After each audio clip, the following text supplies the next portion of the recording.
Hello everyone, कैसे हो सारे के सारे। तो देखो भैया, क्लास 12th वालों, मैं रितेश मित्तल आ गया हूँ आप सबके डिमांड पे लेके वन शॉट वीडियो। और आज से हम लोग हर एक चैप्टर का वन शॉट करने वाले हैं। है तो वन शॉट पर पूरा डिटेल कंसेप्ट देने वाला हूँ। क्लियर है क्या? तो टाइम वेस्ट नहीं करेंगे, जल्दी से जल्दी बिल्कुल कंसेप्ट पे आते हैं। अगर मुझे कोऑर्डिनेशन कंपाउंड समझाना है तो सबसे पहले बेसिक से जाना पड़ेगा, जिसको हम लोग बोलते हैं एडिशन कंपाउंड। तो पहले समझो भैया, एडिशन कंपाउंड क्या होता है। हर एक टॉपिक इंपॉर्टेंट है। क्लियर है क्या?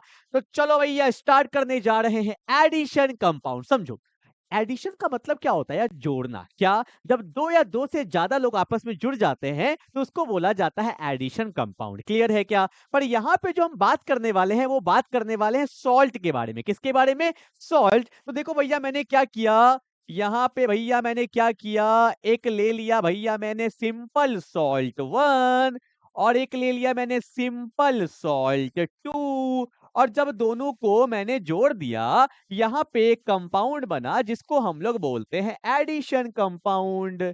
यही तो है भैया मेरा एडिशन का मतलब ही क्या होता है? जुड़ना।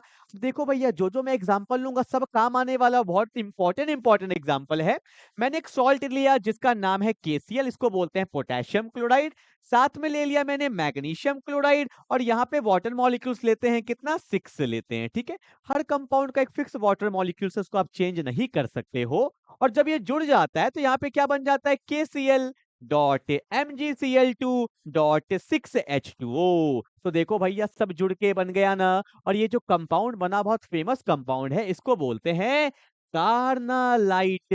क्या बोलते हैं भैया? कार्नालाइट। ठीक है, मैं एक और लेता हूं। देखो, मैंने ले लिया भैया K2SO4 प्लस मैंने ले लिया Al2SO4 होल थ्राइस। और यहाँ पे जो वाटर मॉलिक्यूल्स लेते हैं वो लेते हैं 24H2O। ठीक है, ये क्या है? जब सबको जोड़ोगे तो कंपाउंड बनेगा। क्या बनेगा? देखो, मैंने लिखा भैया K2SO4 dot Al2SO4 whole thrice dot 24H2O। ठीक है, डायरेक्टली पूछा गया एग्जाम में कि भैया कार्नालाइट में कितने वाटर मॉलिक्यूल्स होते हैं? तो 6। ये जो कंपाउंड है ना, इसको अपन लोग बोलते हैं पोटेशियम, जिसको फिटकरी भी बोलते हो आप लोग। इसमें कितना वाटर मॉलिक्यूल्स होता है? 24। MCQ में कुछ भी पूछ देगा। तो ये सब जो कंपाउंड है, ये मेरे क्या हो गए भैया? Addition compound. क्या हो गया? Addition compound.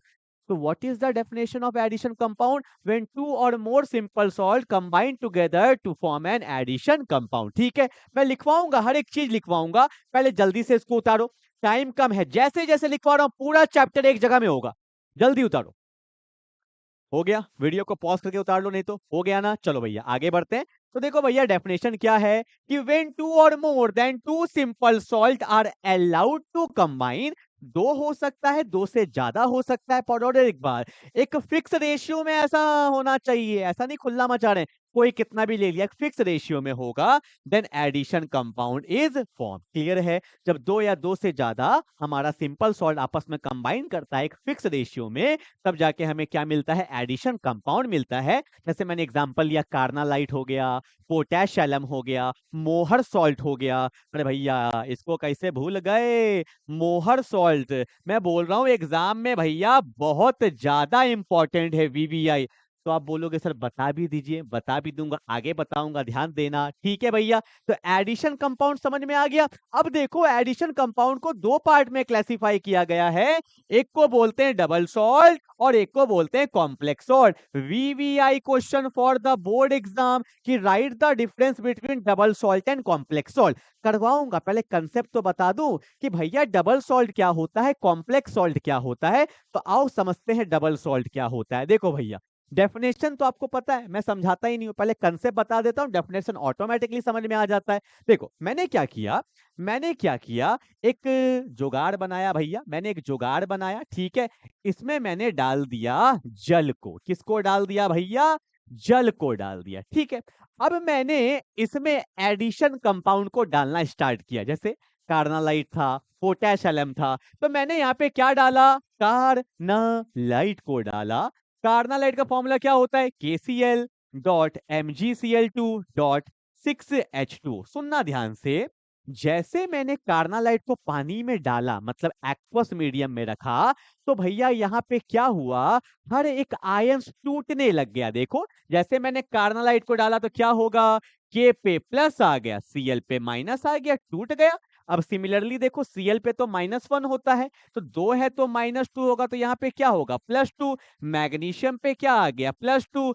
Cl पे -2 है ना, तो Cl पे माइनस, और तो पानी में ही रहेगा। तो यहाँ पे क्या हुआ, जैसे मैंने कार्नालाइट को डाला पानी में, यहाँ पे हर एक आयंस ने अपना टेस्ट दिया। मैंने बोला कार्नालाइट तुम्हारे में कौन कौन है, उसने बोला भैया के है, Cl है, Mg है। हर अपने एक एक ने टेस्ट दिया। इसको हम लोग बोलते हैं कि इसने अपना इंडिविजुअल आयन का टेस्ट दिया। क्या दिया भैया, हर एक आयंस ने अपना अपना टेस्ट दिया, किसी ने छुपाया नहीं, सब ने अपना प्रेजेंस शो किया।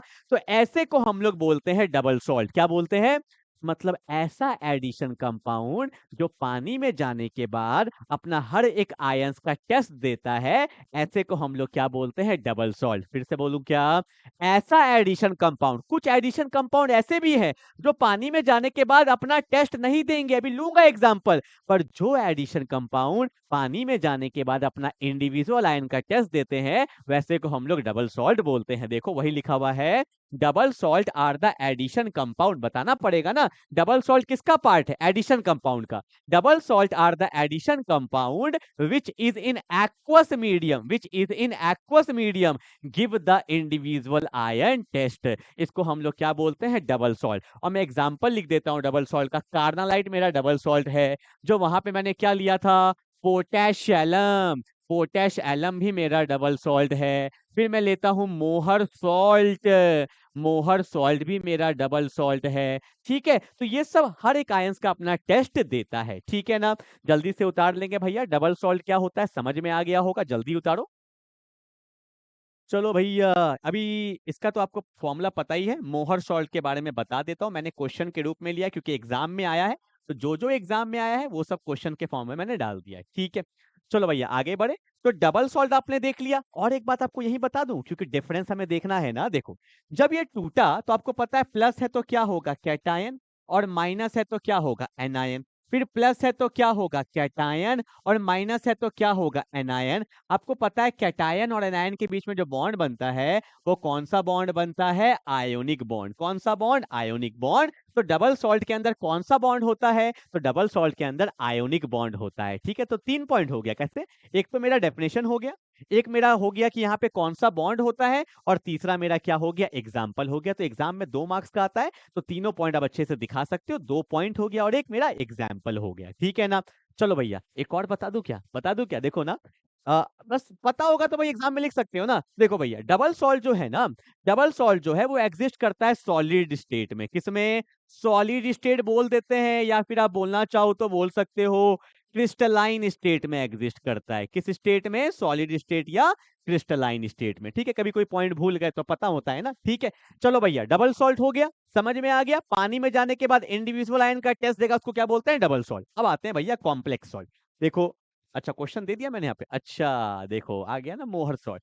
क्या होता है मोहर सॉल्ट, देखो ये मैं तो बोल रहा हूँ कि भैया प्रैक्टिकल के लिए भी इंपॉर्टेंट है और आपका बोर्ड एग्जाम के लिए भी इंपॉर्टेंट है। इसका जो फॉर्मूला होता है वो कुछ ऐसा होता है, NH4 whole twice FeSO4 whole twice. That is the formula of the Mohr salt. और यहाँ पे वाटर मॉलिक्यूल्स होते हैं 6H2। ये क्वेश्चन बहुत बार पूछा है कि मोहर सॉल्ट में कितने वाटर मॉलिक्यूल्स होते हैं, तो 6 वाटर मॉलिक्यूल्स होते हैं। ठीक है, पर मेरा क्वेश्चन क्या है कि calculate the numbers of ions present in मोहर सॉल्ट। कितने आयंस है, तो देखो ध्यान से, पहले कुछ बात मैं आपको बता देता हूं। जैसे NH4 इस पे प्लस होता है, इसको बोलते हैं अमोनियम आयन। क्या बोलते हैं, बोलो जल्दी से, अमोनियम आयन। ये पूरा एक आयन ही है। ठीक है, एक होता है सल्फेट SO4-2, इसको बोलते हैं सल्फेट आयन। ठीक है, ये भी पूरा एक आयन ही है। ठीक है, अब ध्यान देना कि जब अमोनियम है, अमोनियम पानी में गया होगा तो ये क्या दिया होगा, हाँ देखो भैया यहाँ पे क्या होगा, NH4 है, यहाँ पे क्या होगा प्लस, यहाँ भी क्या है NH4, यहाँ पे क्या है प्लस है। ठीक है भैया, NH4 ने 2 आयंस दे दिया। अब देखो भैया सल्फेट है, SO4 पे क्या होता है -2, SO4 पे क्या होता है -2। ठीक है, तो देखना भी देखना, 1 आयन 2 आयन, 3 आयन 4 आयन। अरे रुको, तो एक आयरन भी तो एक मेरा आयन है। पर आपको एक चीज बता दूं कि आयरन पे चार्ज कैसे आएगा, अभी सिखाता हूं। देखो, अमोनियम पे +1 तो 2 है तो +2, सल्फेट पे -2 तो यहाँ पे -4 है, तो ओवरऑल चार्ज 0 होना चाहिए ना, तो Fe पे भी क्या आएगा, +2 ही ना आएगा, तो +2 +2 +4 -4 0, तो आयरन पे क्या है, +2। तो how many ions we have, 1 2 3 4 5, तो total how many ions we have, total we have 5 ions. तो ये पता होना चाहिए कि मोहर सॉल्ट में कितने आयंस होते हैं, तो मोहर सॉल्ट में टोटल 5 आयंस होते हैं। और कितने वाटर मॉलिक्यूल्स होते हैं, तो 6 वाटर मॉलिक्यूल्स होते हैं। क्लियर है भैया, कहीं कोई दिक्कत तो नहीं है, अच्छे से उतार लेंगे। Fe पे चार्ज भी निकालना हमने सीख लिया, 2 था तो +2, तो यहाँ पे -4, तो यहाँ पे ऑटोमेटिकली क्या रहा होगा, +2 रहा होगा। ठीक है, जल्दी से उतारो, फिर कॉम्प्लेक्स में आना है ना, उतारो। चलो भैया, कहीं कोई दिक्कत तो नहीं है। हम्म, चलो हो गया, आगे बढ़े भैया, आगे बढ़े, आगे बढ़े, कॉम्प्लेक्स सॉल्ट पे बढ़े फटाफट से। देखो कॉम्प्लेक्स सॉल्ट क्या होता है, तो ऑब्वियस सी बात है, जो पानी में जाने के बाद अपना इंडिविजुअल आयन का टेस्ट दिया होगा वो डबल सॉल्ट है, और जो इंडिविजुअल आयन का टेस्ट नहीं दिया होगा वो कॉम्प्लेक्स सॉल्ट है। मैं एग्जांपल से आपको दिखाता हूं ना। देखो, वैसे तो ये चैप्टर में ही हमें पूरा कॉम्प्लेक्स सॉल्ट के बारे में ही पढ़ना है। जैसे मैंने एग्जाम्पल लिया, मैंने लिखा K4 Fe साइनाइड 6, ठीक है। कैसे हुआ गोली मारना, पर क्या हो रहा है वो देखो। तो जैसे मैंने इसको एक्वस मीडियम में रखा, आपको पता है के पे चार्ज +1 होता है, तो 4 है तो भैया +4, और यहाँ पे क्या होगा, -4। अरे बोलो ना हाँ या ना, होगा ना, क्योंकि भैया जितना कॉम्प्लेक्स ये ना, ये जो डब्बा होता है, ये आगे पढ़ेंगे ही, ये जो डब्बा के अंदर होता है ना, ये पूरा का पूरा कॉम्प्लेक्स आयन होता है, this is called complex ion, ठीक है ना।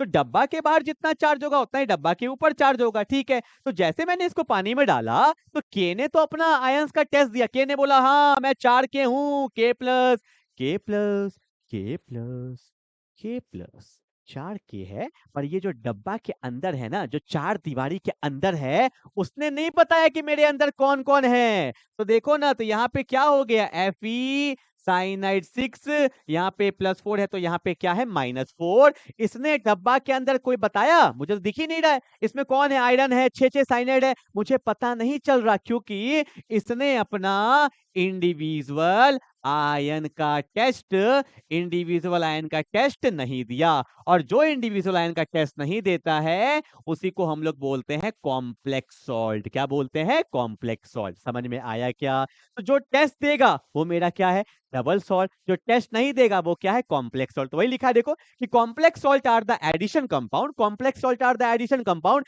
विच is in aqueous medium, which is in aqueous medium does not give the individual ion test, which is in aqueous medium does not give the individual ion test। समझ में आ गया, ठीक है भैया, तभी तो नाम पड़ा है कॉम्प्लेक्स, सब साथ में है कॉम्प्लेक्स, ठीक है।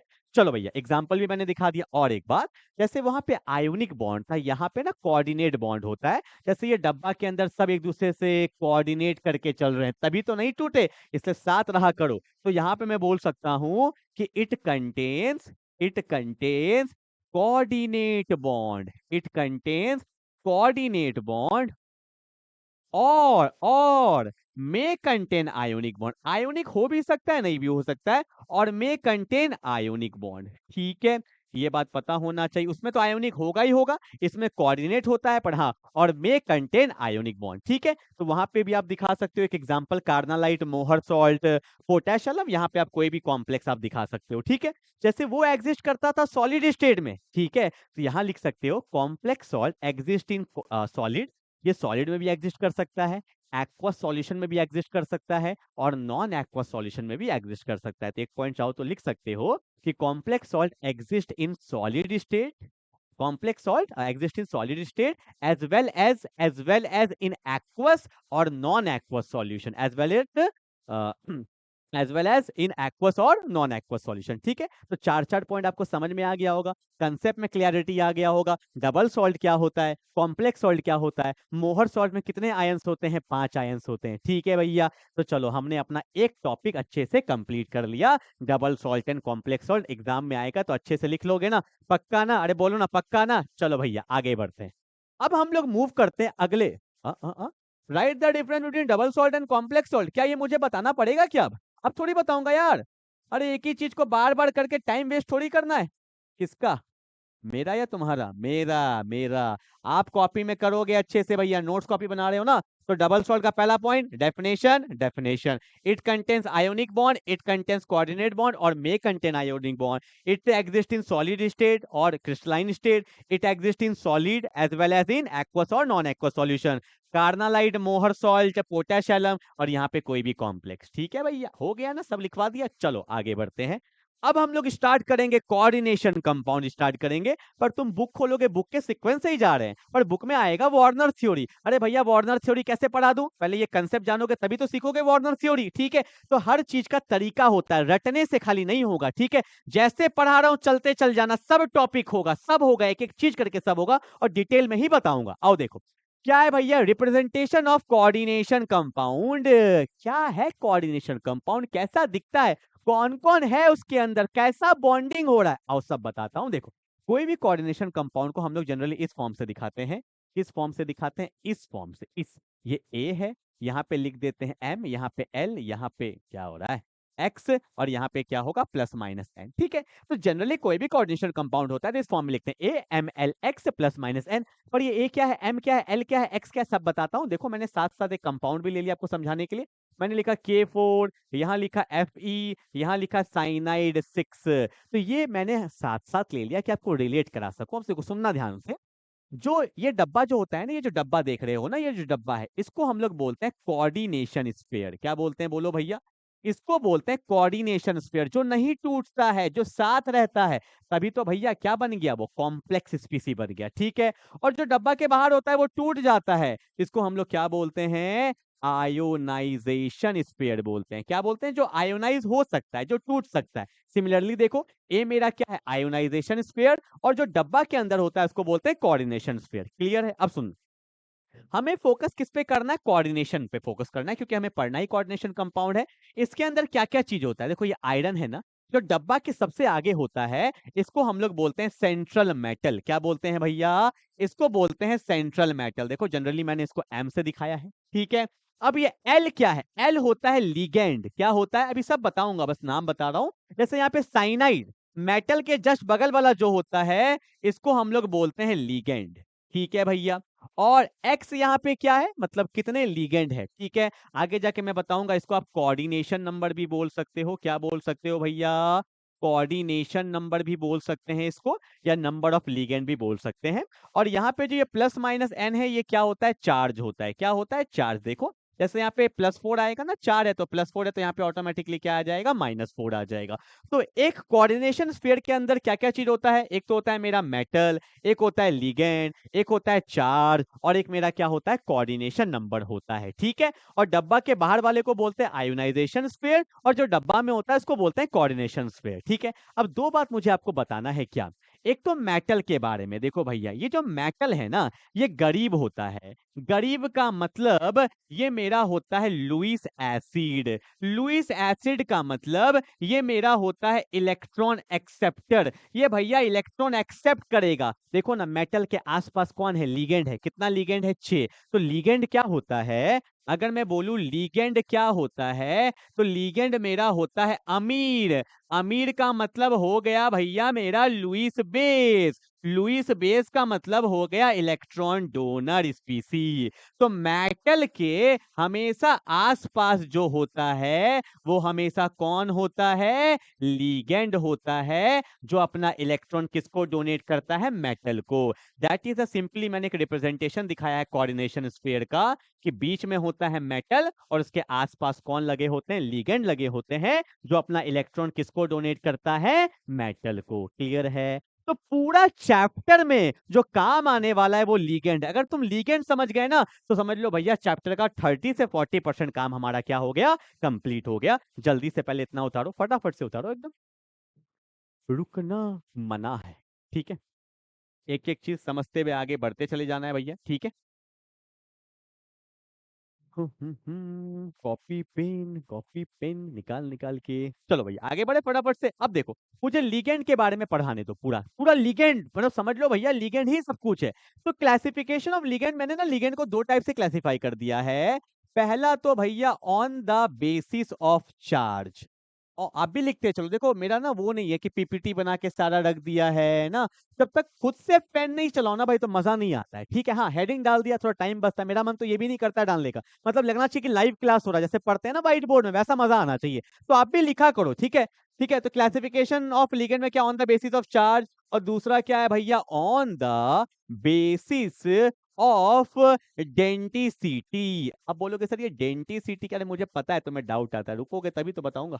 देखो पहला आता है on the basis of charge, दूसरा आता है on the basis of denticity. क्या होता है, रुक जाओ। तो चार्ज में हमें तीन होता है, एक होता है नेगेटिव लिगेंड, एक होता है भैया न्यूट्रल लिगेंड, और एक होता है हमारे पास पॉजिटिव लिगेंड, ठीक है। तो पॉजिटिव लिगेंड का कोई काम हमारे पास नहीं है, ठीक है भैया, बोर्ड लेवल में कोई काम नहीं है। जो इंपॉर्टेंट है, इंपॉर्टेंट क्या, जो भैया काम का ही है, वो कौन है, एक तो नेगेटिव लिगेंड और एक न्यूट्रल लिगेंड। साथ साथ देखते चलो। जैसे आपको पता है Cl पे माइनस आ गया तो नेगेटिव लिगेंड है, Br पे माइनस आ गया, फिर आयोडीन पे माइनस आ गया, साइनाइड पे माइनस आ गया, जिस पे माइनस चार्ज होता है वो मेरा क्या होता है भैया, नेगेटिव लिगेंड होता है, ठीक है। और भी देख लो कुछ कुछ, NO2 पे माइनस आ गया, फिर NO3 पे माइनस आ गया, सल्फेट SO4 पे -2 होता है। तो ये सारे के सारे मेरे क्या है, नेगेटिव लिगेंड। और देख लो ऑक्सलेट, ये सब लिखवाऊंगा आगे, C2O4 -2, तो ये सारे के सारे मेरे क्या है, नेगेटिव लिगेंड। एक बात मैं आपको यही बता दूं क्या, यही बता दूं क्या,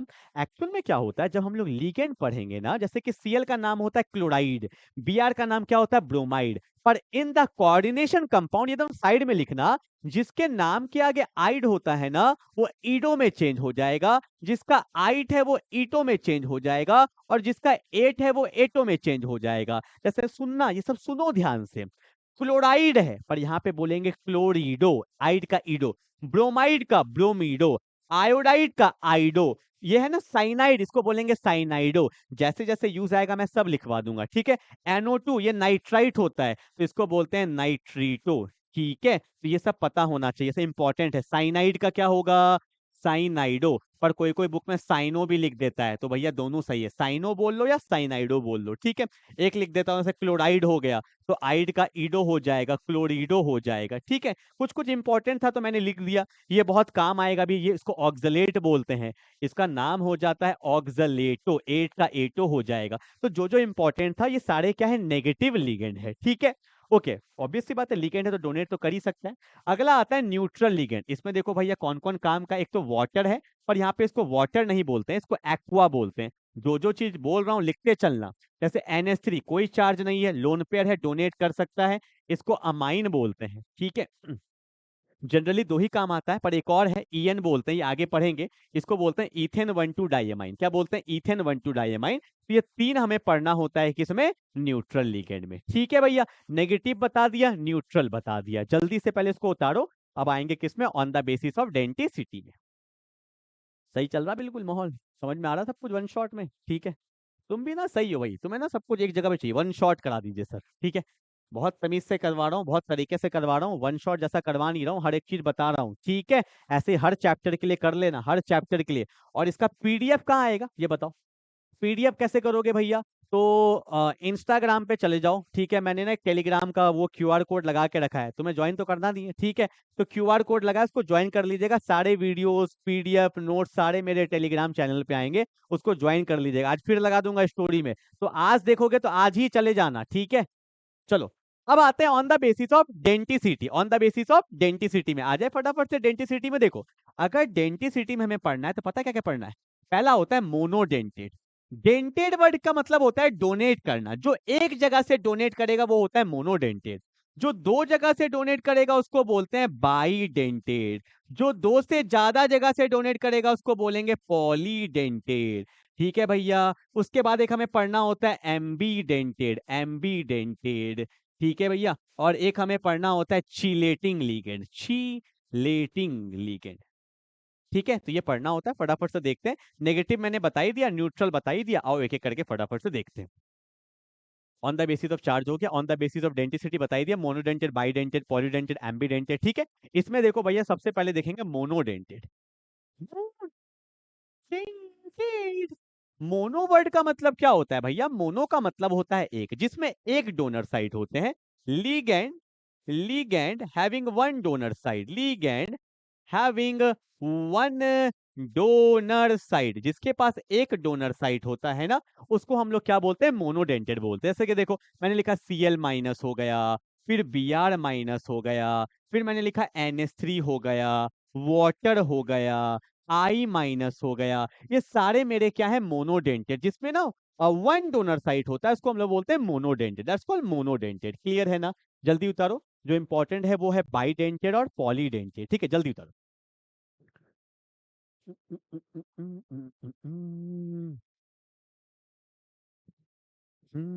चलो आगे बढ़े फटाफट से। देखो भैया फटाफट से, टाइम वेस्ट नहीं करना है। अब हम लोग पढ़ेंगे क्या, बाइडेंटेड, पॉलीडेंटेड, एम्बीडेंटेड। भैया तीनों धांसू चीज एक जगह पे रख दिया है मैंने। तो देखो भैया पहले स्टार्ट करेंगे बाइडेंटेड से। तो बाइडेंटेड का मतलब क्या होता है, बाइडेंटेड का मतलब, बाई मतलब दो, मतलब ligand, ligand having two donor side, ligand having two donor side, जिसके अंदर भैया दो डोनर साइट होता है। अब देखो इसमें ना हमें दो पढ़ना होता है, जो बहुत ज्यादा इंपॉर्टेंट, फटाफट से पढ़ाता हूँ। तो सबसे पहला जो बाइडेंटेड पढ़ना है, उसका नाम होता है इथेन 1,2 डाई अमाइन। क्या बोलते हैं भैया, इथेन 1,2 डाई अमाइन। पता है छोटा छोटा बात पे लोग ध्यान नहीं देते हैं, पता है क्या? जैसे जब हम लोग अमाइन लिखते हैं ना, तो वहां लिखते हैं AMMINE, ये था मोनोडेंटेड, ठीक है। पर जब मैंने लिखा इथेन 1,2 डाइअमाइन, पर जब अमाइन किसी के साथ आ जाता है तो सिंगल एम का यूज करते हैं, ठीक है। ये सब लोग ध्यान नहीं देते, ये सब मतलब पता होना चाहिए, ठीक है। अब देखो इथेन 1,2 डाइअमाइन क्या होता है, इसका स्ट्रक्चर कुछ ऐसा होता है, CH2, यहाँ भी कौन है CH2, यहाँ पे कौन है भैया NH2, यहाँ भी कौन है भैया NH2, ठीक है। ये है इथेन मतलब दो कार्बन, ये 1 ये 2, 1 2 में डाइअमाइन लगा है। और आपको पता है एन पे लोन पेयर होता है, एन पे लोन पेयर होता है। मान लो कोई गरीब आ गया, भैया गरीब तो मेटल है, ये डोनेट कर दिया, देखो ये भी डोनेट कर दिया। अरे कर दिया कि नहीं कर दिया, कर दिया ना। कितना जगह से डोनेट किया, अरे भैया दो जगह से डोनेट किया, that's why it is an bidentate ligand, ठीक है। तो इथेन 1,2 आपका डाइमाइन बाइडेंटेड लिगेंड है। पर कुछ पॉइंट्स देखना कि इथेन 1,2 डाइमाइन को हम लोग EN से रिप्रेजेंट करते हैं, क्वेश्चन में जनरली EN लिखा होता है, और इसमें कोई चार्ज नहीं है, ठीक है। तो ये बेसिकली क्या होता है, न्यूट्रल ही होता है।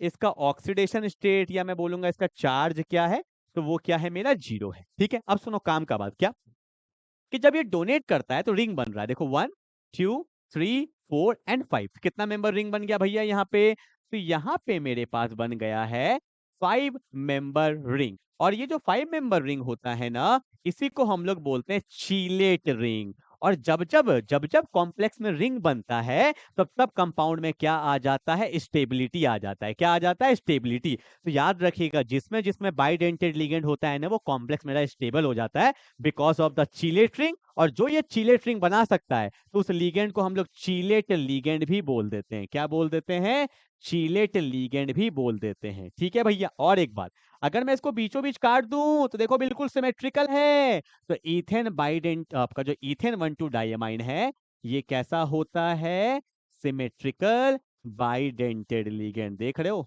हर कुछ एक ही जगह पे हो गया आपका। क्या क्या हो गया, शॉर्ट फॉर्म क्या होता है, EN, charge 0, 5 member ring, stability आ गया, इसी को बोलते हैं चीलेट रिंग। और कैसा होता है, सिमेट्रिकल बाइडेंटेड लिगेंड। ये भी पूछ सकता है कि इथेन 1,2 डाइअमाइन में कौन कौन डोनर साइड है, तो इसमें कौन डोनर साइड होते हैं, इसमें बोलेंगे NN डोनर साइड है। क्या है भैया, NN डोनर साइड है। क्लियर है? तो ये था मेरा पहला बाइडेंटेड लिगेंड, जल्दी से उतार लो फटाफट से, टाइम वेस्ट नहीं करना है, एकदम धड़ल्ले से। मैं भी चल रहा हूँ, धड़ल्ले से चलते चलो, एकदम चलते चलो।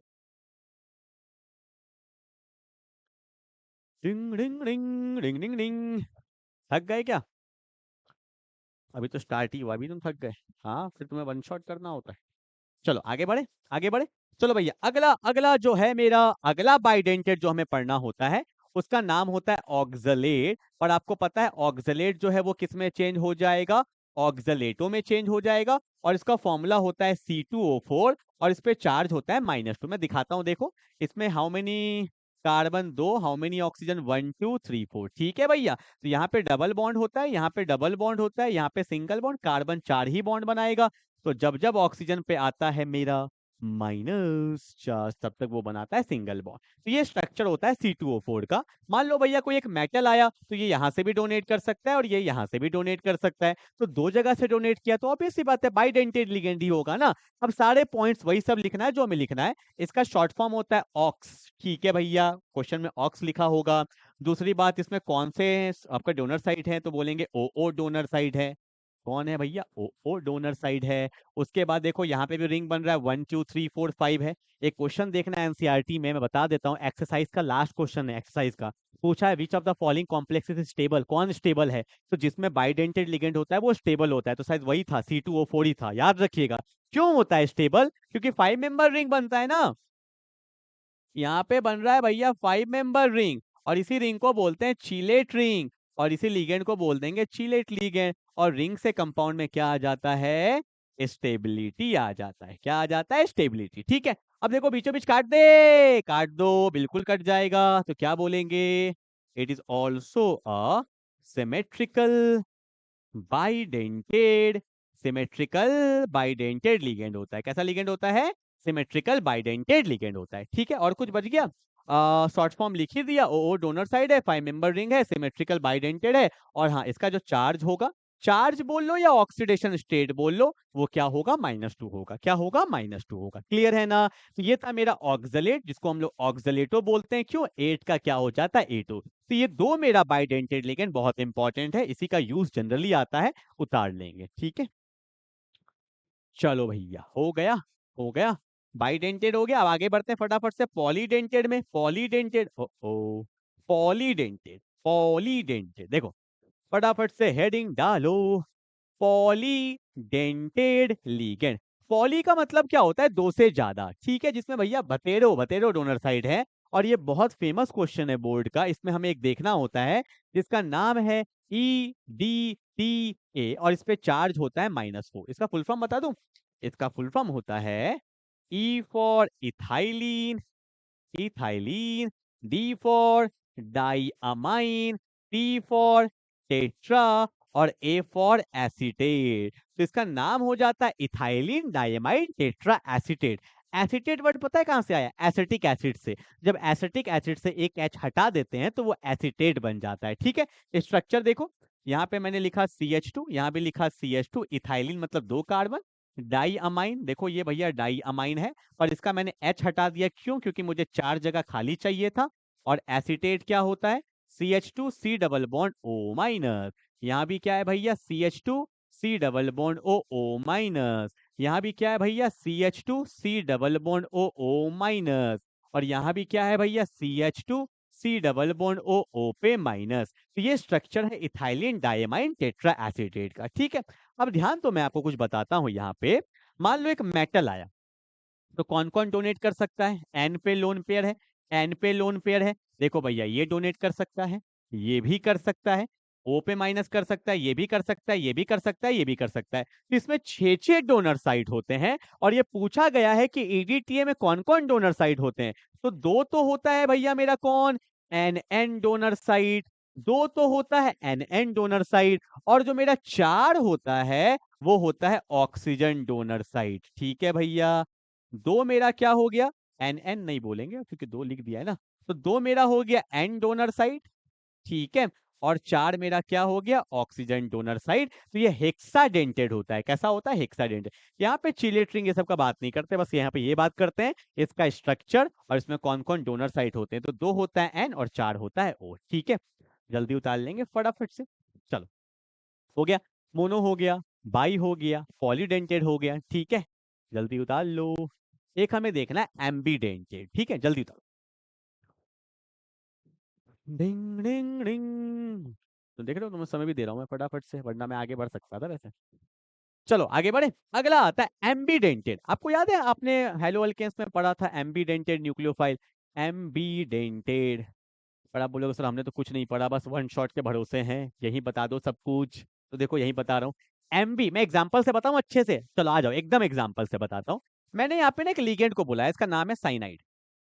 ठीक है, यहाँ पे कार्बन पे माइनस होता है और एन पे लोन पेयर होता है। कोई एक मेटल आया गरीब, ठीक है। अब देखो भैया कार्बन ने भी डोनेट कर दिया क्योंकि माइनस था, एन ने भी डोनेट कर दिया भैया। कभी कभी नहीं होता है, अच्छा करने के चक्कर में भैया खराब हो जाता है, वही वो है यहाँ पे देखो कि भैया कार्बन ने भी मदद कर दिया, एन ने भी मदद कर दिया, इतना मदद कर दिया कि खुद को ही दिक्कत हो गया। अब देखो जब ये डोनेट किया तो यहाँ पे 1 2 3 एक 3 मेंबर रिंग बन गया। और आपको पता है कि रिंग जो होता है वो 5 मेंबर स्टेबल होता है, और यहाँ पे 3 मेंबर रिंग बनने की वजह से यहाँ पे तनाव आ गया, दैट इज एंगल स्ट्रेन आ गया, और कंपाउंड क्या हो गया, अनस्टेबल। तो साइनाइड ने बोला रुक जाओ भैया, हमारे पास दो दो डोनर साइड है पर हम बाइडेंटेड नहीं बन सकते, क्योंकि अगर दोनों डोनेट कर दोगे तो दिक्कत हो जाएगा। इसीलिए ऐसे लिगेंड जिसमें दो डोनर साइड तो होता है पर एक बार में एक ही डोनेट करेगा, ऐसे को बोलते हैं हम लोग एम्बिडेंटेड लिगेंड। ध्यान से देखो, अगर कार्बन से डोनेट होता है, अगर कार्बन से डोनेट होता है मेटल को, तो इसको हम लोग बोलते हैं साइनाइड, तो बन जाएगा साइनाइडो। ठीक है भैया। पर अगर नाइट्रोजन से डोनेट होता है मेटल को, तो इसको हम लोग बोल देंगे आइसोसाइनाइडो। समझ में आया? तो भैया ये दो जगह से डोनेट कर सकता है, ऐसे को हम लोग बोलते हैं एम्बिडेंटेड लिगेंड। समझ में आया? दो डोनर साइड तो है पर एक बार में एक ही जगह से डोनेट होगा। पहले इसको उतारो, फिर मैं आपको डेफिनेशन लिखवाता हूँ, एक जल्दी से उतारो इसको। एम्बिडेंटेड का जल्दी से उतारेंगे। हो गया, लिखो एक लाइन लिखो। Ligand, ligand having two donor site, ligand having two donor site but donate through one side, ठीक है, is said to be ambidentate ligand. एक तो साइनाइड हो गया, ठीक है। एक एग्जांपल और होता है, मैं आपको बता देता हूँ, काम आने वाला है। जैसे एक और होता है ना, NO2 माइनस, इसको क्या बोलते हैं, नाइट्राइड भी बोलते हैं। देखो इसका स्ट्रक्चर एन है, यहाँ डबल बॉन्ड है, और यहाँ पे एक O पे होता है माइनस चार्ज। ठीक है, मान लो कोई एक मेटल आया, एन पे जब जब 3 बॉन्ड होता है तो एन भी कर सकता है, O भी कर सकता है। देखो वापस से 3 मेंबर रिंग हो गया। तो जो मेरा नाइट्राइट होता है ये भी एम्बिडेंटेड है। देखो ये एन से भी कर सकता है, O से भी कर सकता है, बट दोनों एक बार में नहीं करेगा। तो अगर NO2 लिखा है इट मीन्स ये एन से डोनेट कर रहा है, पर अगर लिखा है ONO इट मीन्स ये O से डोनेट कर रहा है। पर लिखने का तरीका देखो, इसको लिखते कैसे हैं। अगर NO2 है तो नाइट्राइट का आइट का हो जाएगा नाइट्रीटो एन। नाइट्रीटो एन का मतलब कि नाइट्रो ग्रुप मेरा एन से डोनेट कर रहा है, और अगर मैंने लिखा है नाइट्रीटो ओ तो मतलब ये O से डोनेट कर रहा है। ठीक है, तो ऐसे लिगेंड को हम लोग एम्बिडेंटेड लिगेंड बोलते हैं। तो मोनो हो गया, उसके बाद आपका बाई हो गया, फिर एम्बिडेंटेड हो गया, नेगेटिव हो गया, फिर आपका न्यूट्रल हो गया। तो लिगेंड के बारे में आपने सारा कुछ जान लिया है। ठीक है, चिलेटिंग भी जान लिया है, क्योंकि वहां पे जो रिंग बनता है उसी को बोलते हैं चिलेटिंग लिगेंड। ठीक है भैया, तो यहाँ पे मैंने लिगेंड के बारे में आपको सारा कुछ बता दिया। अब देखो भैया, पहले एक टॉपिक पढ़ेंगे कोऑर्डिनेशन एंड ऑक्सीडेशन नंबर, उसके बाद जल्दी से आ जाएंगे हम लोग वार्नर्स थ्योरी में। ठीक है, आ जाओ। अगर मैं बात करता हूं कोऑर्डिनेशन नंबर का, क्या है कोऑर्डिनेशन नंबर, सुनो। अगर मैं बोलूं कि मेरे पास एक मेटल है और मेटल के आसपास कौन लगा होता है, लिगेंड लगा होता है। कौन लगा होता है भैया, लिगेंड लगा होता है। अगर मैं बोलूं इस मेटल से डायरेक्टली कितना लिगेंड लगा हुआ है, अभी कितना, जल्दी बताओ।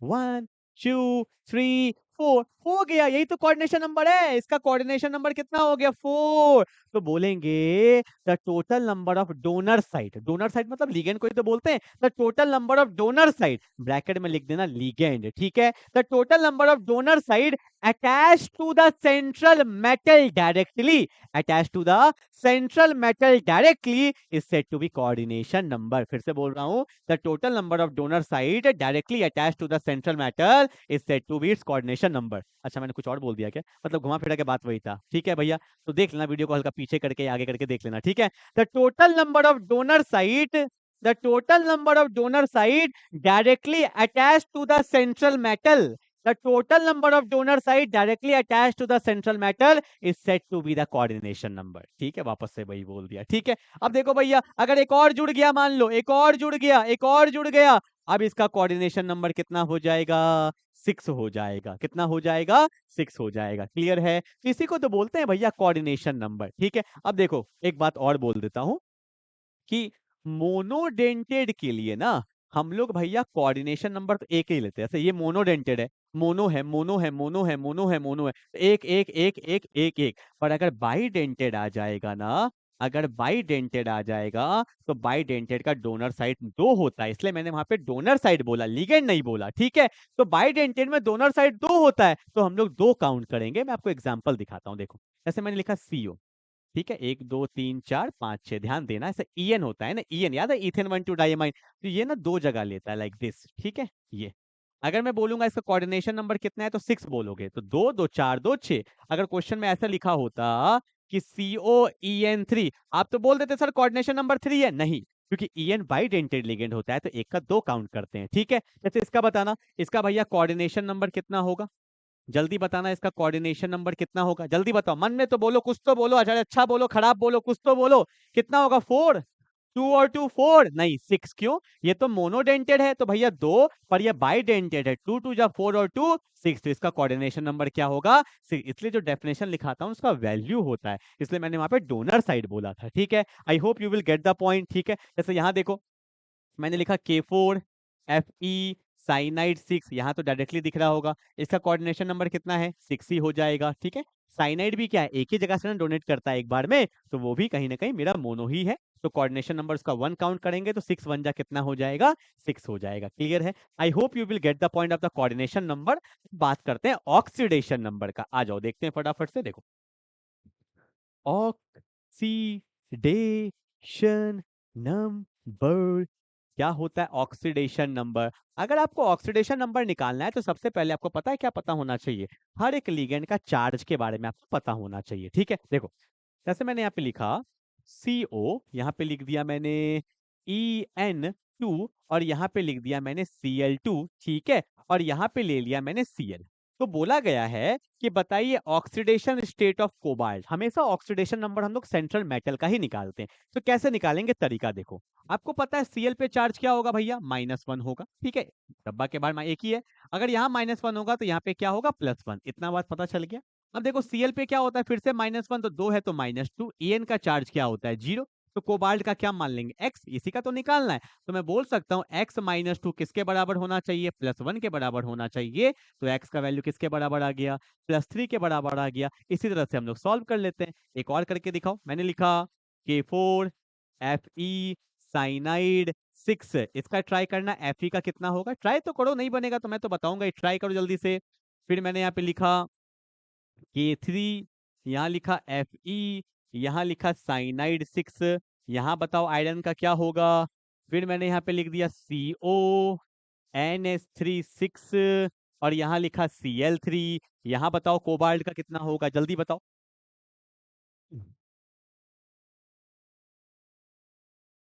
हो गया, देखो, आपको पता है के पे +1 होता है तो 4 है तो +4, यहाँ +4 है तो यहाँ पे क्या होगा, -4 होगा, क्लियर है ना। अब साइनाइड पे क्या होता है, -1, तो 6 है तो क्या होगा, -6, आयरन को क्या मान लेंगे, x, तो मैं बोल सकता हूँ क्या कि x -6 किसके बराबर आएगा, -4 के, तो -6 किधर जाएगा तो x का वैल्यू क्या आएगा, +2, ठीक है।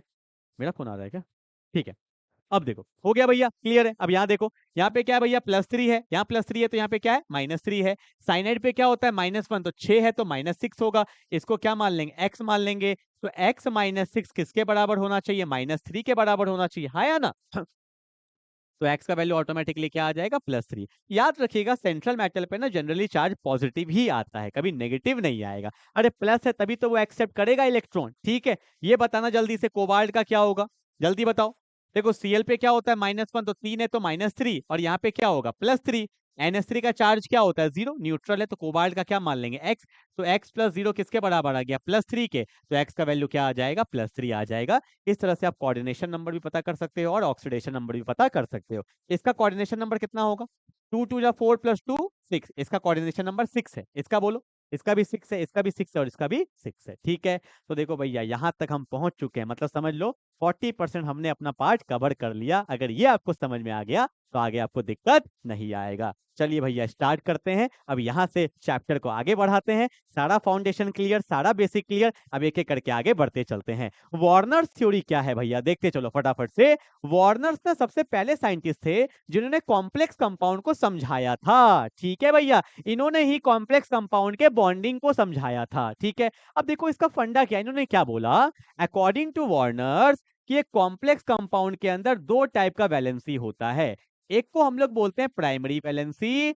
और एक को हम लोग बोलते हैं सेकेंडरी वैलेंसी, खाली समझते चलना, ठीक है भैया। According to Werner's in a complex compound there are two types of valency, लिख देता हूं, they are two types of valencies, ठीक है। एक को बोल देंगे प्राइमरी वैलेंसीज और दूसरे को क्या बोल देंगे, सेकेंडरी वैलेंसीज। ठीक है, अब ये प्राइमरी वैलेंसी क्या है, प्राइमरी वैलेंसी जनरली क्या होता है मेरा, ऑक्सीडेशन नंबर। क्या होता है, ऑक्सीडेशन नंबर, पढ़ा है अभी। और सेकेंडरी वैलेंसी क्या होता है, generally it is a coordination number. अभी पढ़े हैं दोनों चीज। अब देखो मुझे एक एग्जांपल से समझाने दो ना, एग्जांपल से ज्यादा फील आता है। जैसे मैंने एक एग्जांपल लिया, देखो मैंने लिखा CONH3 6 और यहाँ पे लिख दिया Cl3। ध्यान से देखना, एक जनरली डाउट आता है, मैं उसको दूर करता हूँ। आपको पता है यहाँ पे -3 और यहाँ पे क्या है, +3 है, क्योंकि यहाँ पे -3 था तभी यहाँ पे +3 आया। NH3 पे चार्ज क्या 0 और कोबाल्ट पे चार्ज क्या आ गया, +3 आ गया। ठीक है, अभी दिखाया था। ठीक है, अब देखो मैंने क्या बोला, प्राइमरी वैलेंसी क्या है, ऑक्सीडेशन नंबर। ठीक है, ऑक्सीडेशन नंबर किसके वजह से आया, यहाँ -3 था, यहाँ +3 था, यहाँ +3 था, तो इससे हमें यहाँ पे क्या मिल गया, +3 मिल गया। मतलब ये जो ऑक्सीडेशन नंबर है ये किससे सेटिस्फाई हो रहा है, ये सेटिस्फाई हो रहा है किससे, Cl से, क्योंकि यहाँ पे -3 था तब यहाँ पे +3 आया। मतलब मैं बोल सकता हूं कि it is satisfied by negative ions, it is satisfied by negative ions. ये किससे सेटिस्फाई हो रहा है, नेगेटिव आयन से सेटिस्फाई हो रहा है। ठीक है, इसी से ना यहाँ पे निकला ऑक्सीडेशन स्टेट। और ये जो कोऑर्डिनेशन नंबर होता है ये किससे सेटिस्फाई होता है, लीगेंड से। किससे, it is satisfied by ligand बोल लो या बोल लो डोनर साइड से। ठीक है, लीगेंड कोई तो बोलते हैं क्या भैया, डोनर साइड। और ये किससे निकलता है मेरे को, आपको पता है कोऑर्डिनेशन नंबर का मतलब ही क्या होता है, जितने लीगेंड है या जितने डोनर साइड है। और जो मेरा ऑक्सीडेशन नंबर है वो किससे सेटिस्फाई हो रहा है, बाहर वाले आयन से, it is satisfied by the negative ion. ठीक है, अगला पॉइंट क्या, कि ये जो मेरा आपका प्राइमरी वैलेंसी होता है ये मेरा आयोनाइजेबल होता है, मतलब आयोनाइज हो सकता है। देखो आयोनाइज हो गया था ना, जो डब्बा के बाहर है वही तो आयोनाइज होता है और उसी के वजह से तो यहाँ पे चार्ज आता है। पर जो मेरा कोऑर्डिनेशन नंबर है जो डब्बा के अंदर है वो क्या होता है, इट इज नॉन आयोनाइजेबल। ये भैया आयोनाइज नहीं हो सकता है।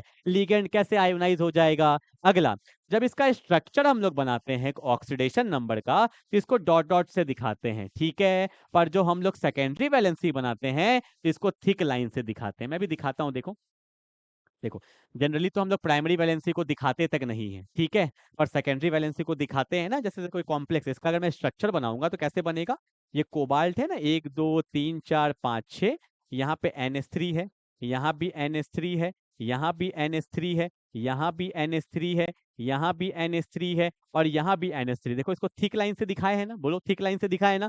पर ये जो बाहर वाला जो आयोनाइज हो जाता है इसको दिखाने का जरूरत नहीं होता है। दिखाना चाहो तो कहीं भी दिखा सकते हो। ऐसे मान लो यहाँ पे Cl है, यहाँ पे Cl है या यहाँ पे Cl है, this is called the primary valency, जिसको डॉट डॉट से दिखाते हैं। अब तो इसको हम लोग दिखाते भी नहीं है, पर वार्नर्स ने इसको इसी तरह से समझाया था। क्लियर है। तो according to Werner's there are two types of valency, primary and secondary.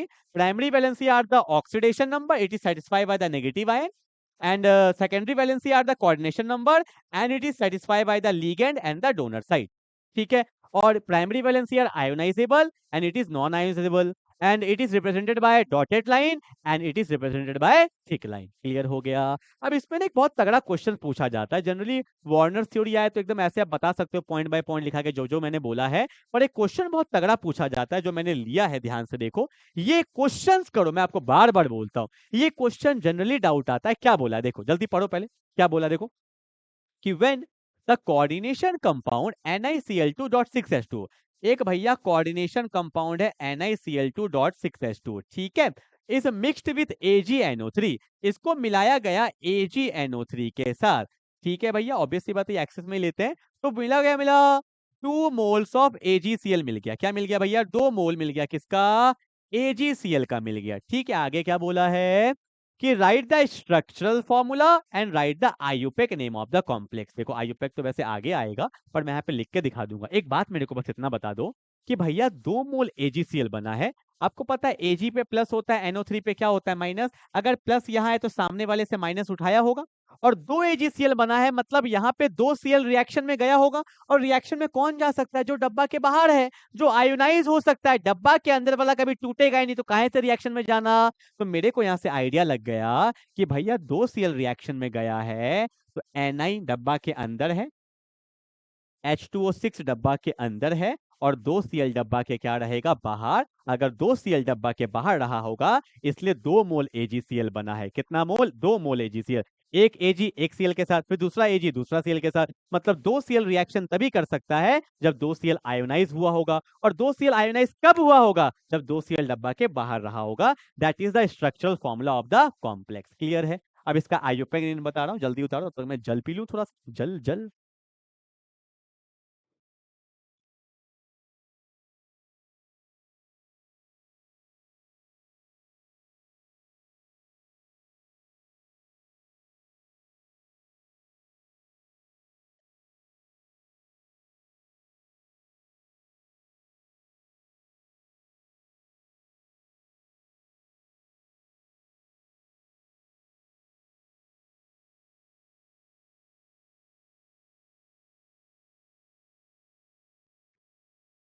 चलो भैया स्टार्ट करें। ओके। देखो क्या होने वाला है यहाँ पे, देखो स्टार्ट करें नेमिंग। वैसे नेमिंग का रूल्स अभी आगे आएगा, आप लोग देखोगे नेमिंग कैसे सीखते हैं हम लोग। ठीक है, आओ फटाफट से नेमिंग देखें क्या होने वाला है। देखो यहाँ पे क्या होता है, पहले सबसे पहला काम क्या होता है कि नेमिंग में ना हम लोग सेंट्रल मेटल का ऑक्सीडेशन स्टेट निकालते हैं। सबसे पहला काम क्या होता है, सेंट्रल मेटल का ऑक्सीडेशन स्टेट निकालते हैं। देखो आपको पता है Cl पे क्या होता है -1, तो 2 है तो क्या होगा -2, और यहाँ पे -2 होगा तो यहाँ पे क्या होगा +2। और वाटर का चार्ज क्या होता है 0 होता है ना, तो ये क्या है x है, तो x प्लस 0 किसके बराबर आना चाहिए, +2 के। तो x का वैल्यू क्या आ गया, +2 आ गया। क्लियर है ना? अब ध्यान से देखो यहाँ पे हम लोग क्या करने वाले हैं। जब कभी भी कोई भी कॉम्प्लेक्स का नेमिंग होता है ना, तो पहले कैटाइनिक स्पीसी का नेमिंग होता है। किसका नेमिंग होता है, कैटाइनिक। देखो कैटाइनिक किसको बोलेंगे, देखो डब्बा के बाहर -2 आ गया तो ये मेरा हो गया एनाइनिक स्पीसी, और डब्बा पे जब प्लस आ गया तो ये मेरा क्या हो जाता है, कैटाइनिक स्पीसी। कैटाइन का मतलब प्लस। तो भैया पहले नाम किसका होगा, डब्बा वाला का नाम होगा। अब देखो डब्बा में पहले नाम किसका होता है, लिगेंड का, तो इसका नाम होगा hexa aqua. Hexa aqua, aqua किसको बोलते हैं, वाटर को बोलते हैं। ठीक है भैया, तो मैंने क्या लिख दिया, हेक्सा एक्वा। फिर लिखते हैं मेटल का नाम, मेटल का नाम बिल्कुल लास्ट में। तो मेटल कौन है भैया, मेरा निकल है, लिख दिया निकल। और उसका ऑक्सीडेशन स्टेट कितना है 2, तो यहाँ पे लिख दिया 2। ठीक है, तो क्या हो गया, हेक्सा एक्वा निकल 2। और मेरा कौन बच गया भैया, कॉम्प्लेक्स के बाहर कौन है, क्लोराइड है।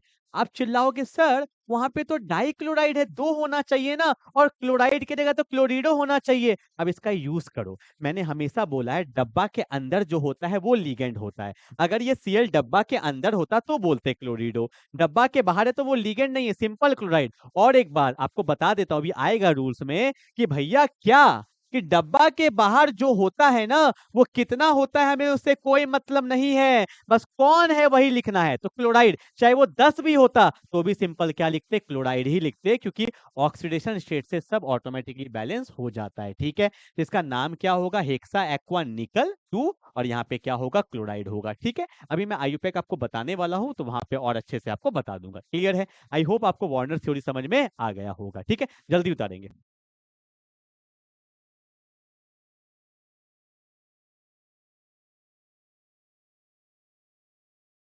चलिए भैया हो गया, आगे बढ़े फटाफट से। ओके, चलो भैया वैलेंस बॉन्ड थ्योरी आ गया, पर उससे पहले मुझे आप लोग को आयुपैक नॉमेनक्लेचर पढ़ाना है। क्या पढ़ाना है भैया, आयुपैक नॉमेनक्लेचर पढ़ाना है। ठीक है, देखो अब यहाँ पे ना आयुपैक नॉमेनक्लेचर का कुछ रूल्स होता है। क्या होता है, कुछ रूल्स होता है। तो मैं आपको क्वेश्चन से ही फटाफट से रूल्स करवाता हूँ। देखो पहले मैंने यहाँ पे क्वेश्चन लिया, सबसे पहले एकदम बेसिक क्वेश्चन लिया, CONH3 6, और यहाँ पे क्या होता है, Cl3 होता है। देखो कभी भी किसी भी कॉम्प्लेक्स का जब हम लोग नेमिंग करते हैं तो सबसे पहला काम होता है कोबाल्ट का ऑक्सीडेशन स्टेट निकालो, मतलब सेंट्रल मेटल का ऑक्सीडेशन स्टेट निकालो। जल्दी से निकालो फटाफट से, जल्दी से निकालो।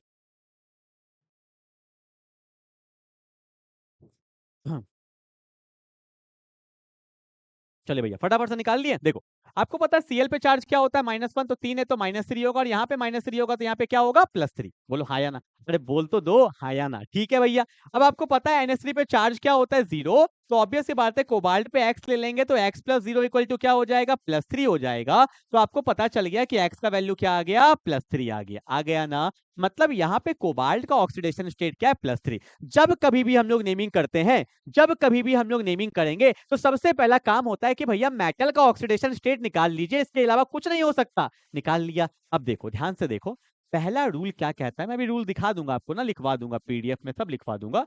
रूल नंबर 1 लिख के कोई फायदा नहीं है, समझो।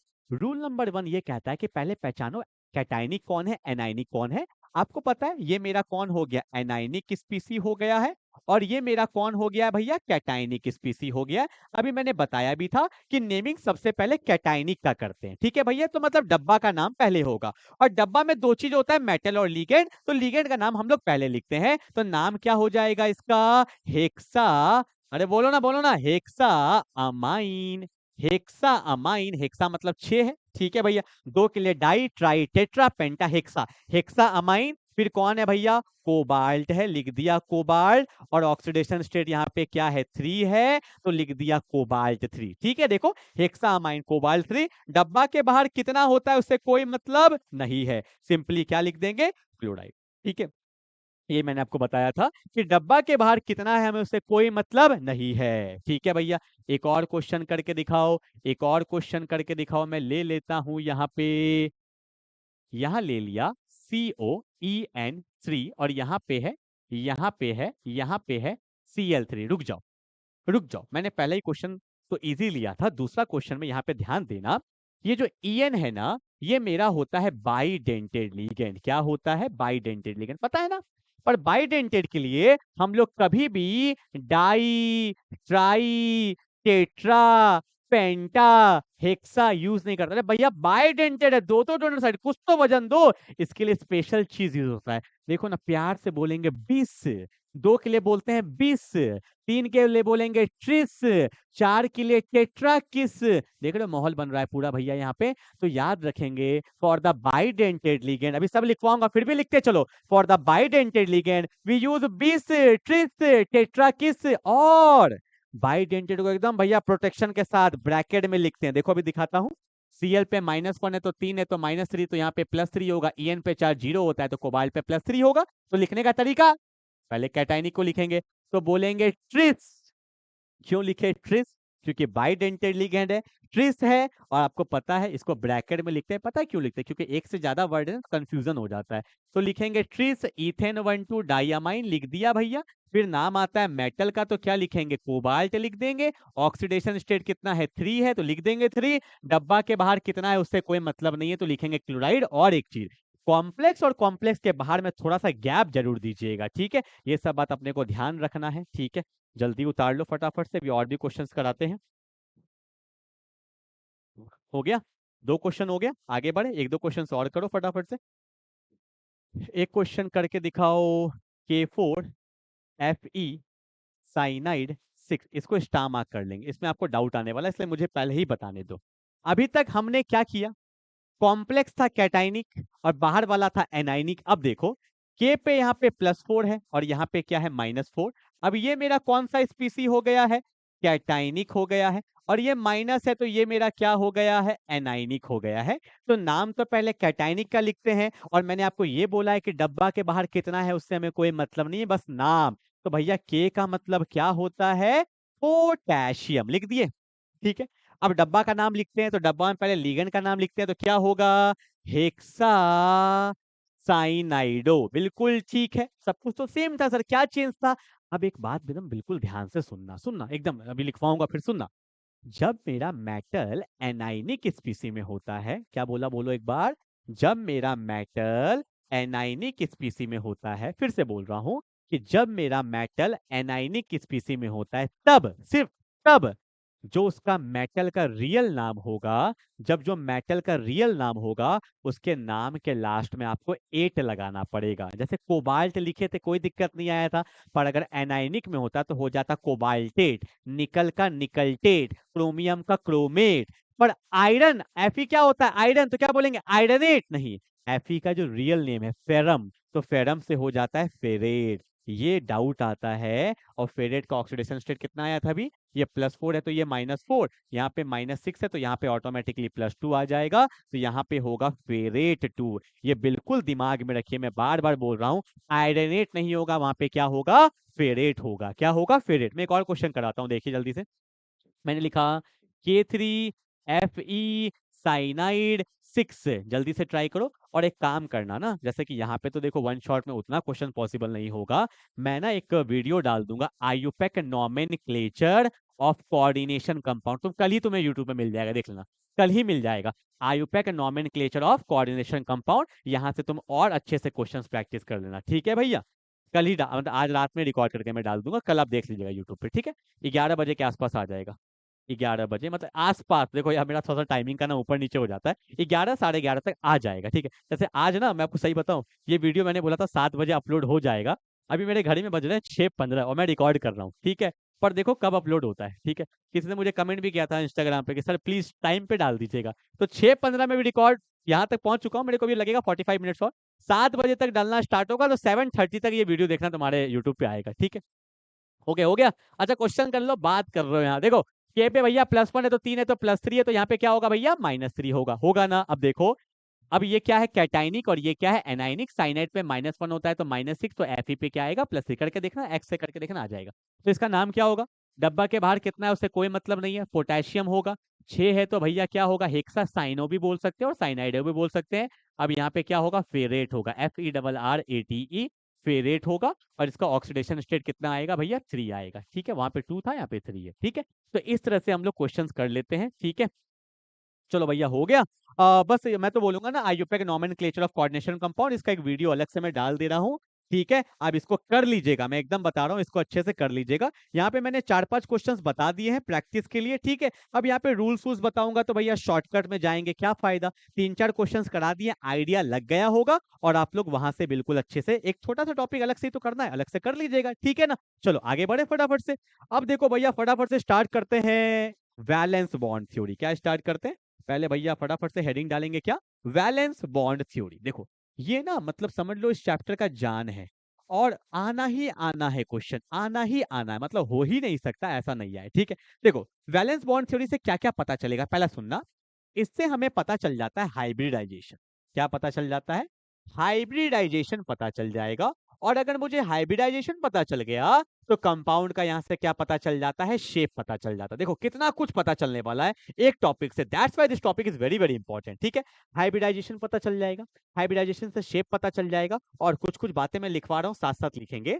जैसे जिसका हाइब्रिडाइजेशन sp3 होता है, उसका शेप या ज्योमेट्री क्या होता है भैया, टेट्राहेड्रल, ठीक है। वैसे तो ज्योमेट्री मुझे बोलना चाहिए, ठीक है, ज्योमेट्री मुझे बोलना चाहिए, तो इसका ज्योमेट्री कैसा हो जाएगा, टेट्राहेड्रल, ठीक है। जिसका हाइब्रिडाइजेशन DsP2 आ जाए, उसका ज्योमेट्री कैसा आएगा भैया, स्क्वायर प्लेनर, ठीक है। ये सब पता होगा तभी तो लिख पाओगे, ठीक है। और जिसका हाइब्रिडाइजेशन आ जाए sp3d2 या आ जाए d2sp3, दोनों अलग अलग है, दोनों सेम नहीं है, ठीक है। अगर दोनों में से कोई भी आ जाए तो दोनों का ज्योमेट्री कैसा होगा, ऑक्टाहेड्रल होगा, ये हमें पता होना चाहिए, ठीक है। तो भैया वैलेंस बॉन्ड थ्योरी से एक तो पता चल जाता है हाइब्रिडाइजेशन के बारे में, एक पता चल जाता है ज्योमेट्री के बारे में या शेप के बारे में, ठीक है। अगला चीज क्या पता चलता है, अगला चीज हमें पता चलता है मैग्नेटिक बिहेवियर के बारे में। ये सब अगर समझ जाओगे तो दिक्कत नहीं आएगा। अगला हमें पता चलता है मैग्नेटिक बिहेवियर के बारे में। अब ये मैग्नेटिक बिहेवियर क्या होता है, देखो दो टाइप का मैग्नेटिक बिहेवियर होता है। एक को हम लोग बोलते हैं पैरामैग्नेटिक, क्या बोलते हैं भैया, एक को बोलेंगे पैरामैग्नेटिक, और एक को हम लोग बोलते हैं क्या, डायामैग्नेटिक। अब ये पैरामैग्नेटिक क्या होता है, जिसके पास अनपेयर्ड इलेक्ट्रॉन होता है, मतलब सारे इलेक्ट्रॉन पेयर्ड नहीं है, जिसमें अनपेयर्ड इलेक्ट्रॉन मिल जाएगा, ऐसे स्पीसी को बोलते हैं पैरामैग्नेटिक। डाई का मतलब दो, जिसमें सब पेयर्ड है, सारे इलेक्ट्रॉन्स पेयर्ड है, when all the electrons are paired, तो उसको हम लोग क्या बोलते हैं, डायामैग्नेटिक बोलते हैं। तो ये भी हमें पता चलता है। तो अभी और भी चीज बताऊंगा, पहला हाइब्रिडाइजेशन हो गया, ज्योमेट्री हो गया, मैग्नेटिक बिहेवियर हो गया, और पता है यहाँ पे एक और टॉपिक बन जाता है, कभी कभी पूछ लेता है मैग्नेटिक मोमेंट। क्या पूछ लेता है भैया, मैग्नेटिक मोमेंट भी पूछ लेता है। तो इसका फॉर्मूला पता होना चाहिए, क्या, इसका फॉर्मूला होता है √n n+2 bm, bm इसका यूनिट होता है, ठीक है।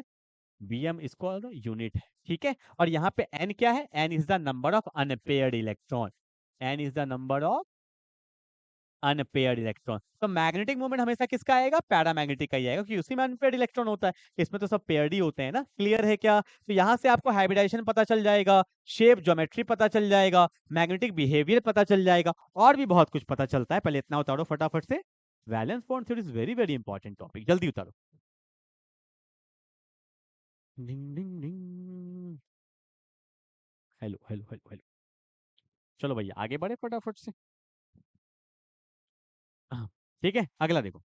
अगला यहाँ पे हमें क्या पता चलता है? एक पता चलता है कि कॉम्प्लेक्स मेरा इनर ऑर्बिटल है या कॉम्प्लेक्स मेरा आउटर ऑर्बिटल है। ठीक है, अब बोलोगे ये सब क्या है? ये तो मैं आपको सही बताऊं, ये तो तभी पता चलेगा जब हम लोग क्वेश्चन करेंगे। और पता चल सकता है कि कॉम्प्लेक्स मेरा हाई स्पिन है या मेरा लो स्पिन है। ठीक है, उसके बाद पता चल सकता है कि मेरा कॉम्प्लेक्स कलर्ड है या मेरा कलरलेस है। ये सारे बातें हम लोग क्वेश्चंस के थ्रू समझेंगे। ठीक है ना? क्लियर है? कोई दिक्कत तो नहीं है? स्टार्ट कर ले क्या टॉपिक? फटाफट से क्वेश्चन के थ्रू स्टार्ट करेंगे तभी तो पता चलेगा। पर एक चीज मैं आपको और बता देता हूँ, बस एक लास्ट चीज। यही सब जो थी आपका, यही सब चीज तो कंसेप्ट है। अगर कंसेप्ट नहीं पता चलेगा तो कोई फायदा नहीं है। देखो, एक बात आपको मैं इसमें बता देता हूँ कि लिगेंड जो है ना, ये दो टाइप का होता है। पहला होता है, पहला को बोलते हैं हम लोग स्ट्रॉन्ग फील्ड लिगेंड, जो पावरफुल है, स्ट्रॉन्ग फील्ड लिगेंड। ठीक है, और एक मेरा लिगेंड होता है जिसको हम लोग बोलते हैं वीक फील्ड लिगेंड। क्या बोलते हैं?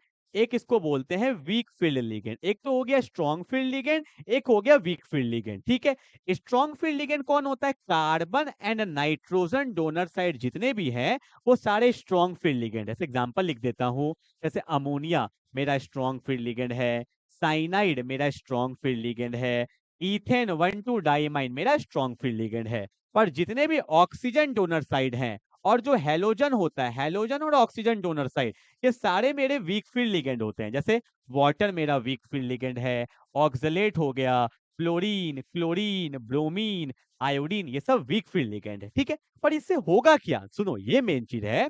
जो स्ट्रॉन्ग फील्ड लिगेंड होता है उसके पास पावर होता है कि इलेक्ट्रॉन को पेयर कर सकता है, पर जो वीक फील्ड लिगेंड है वो इलेक्ट्रॉन को पेयर नहीं कर सकता। ठीक है, strong field ligand has the tendency to pair up the electron. और एक बात बताता हूँ, यहाँ पे जैसे कि मेरा कार्बोनिल हो गया, ये भी मेरा स्ट्रॉन्ग फील्ड लिगेंड होता है। सी, ये कोबाल्ट नहीं है, इसको सी, दोनों कार्बन मोनोऑक्साइड या कार्बोनिल बोल सकते हो। ठीक है, तो यहाँ पे मैंने आपको फंडा बता दिया। फटाफट से क्वेश्चंस करते हैं। चलो भैया फटाफट से आ जाओ।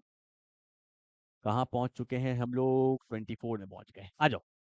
क्या बोला क्वेश्चन? ध्यान से देखो। बोला है कि using valence bond theory the hybridization and magnetic character of the following, क्या बोला है?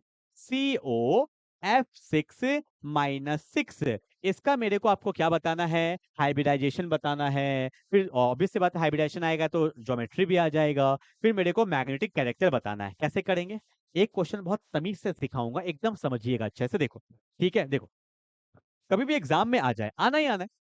तो सबसे पहला काम क्या होता है? जैसे यहाँ पे -3 दिया हुआ है, ठीक है, तो पहले मुझे ऑक्सीडेशन स्टेट निकालो। फ्लोरीन का क्या होता है? -1, तो 6 है तो -6, इसको मान लेंगे x। तो x - 6 इक्वल टू क्या होता है? -3। तो x का वैल्यू क्या आ गया? +3। ठीक है, x का वैल्यू क्या आ गया? +3। लिख दिया भैया, कोई दिक्कत तो नहीं है। अब देखो ध्यान से, आपको पता है कि कोबाल्ट का एटॉमिक नंबर कितना होता है भैया? 27। और इसका इलेक्ट्रॉनिक कॉन्फ़िगरेशन कैसा होता है? Argon 18, 4s2, 3d7। ठीक है, 18 2 20 27। पर कोबाल्ट पे +3 है तो 3 इलेक्ट्रॉन निकल जाएगा, तो यहाँ पे आ जाएगा 3d6। आ गया 3d6। अब ये 3d6 क्या है? ध्यान से देखो, आपको पता होगा कि डी में होता है 5 रूम, तो 3d है। 3d के बगल में कौन है? 4s। अब तो ये खाली हो चुका है।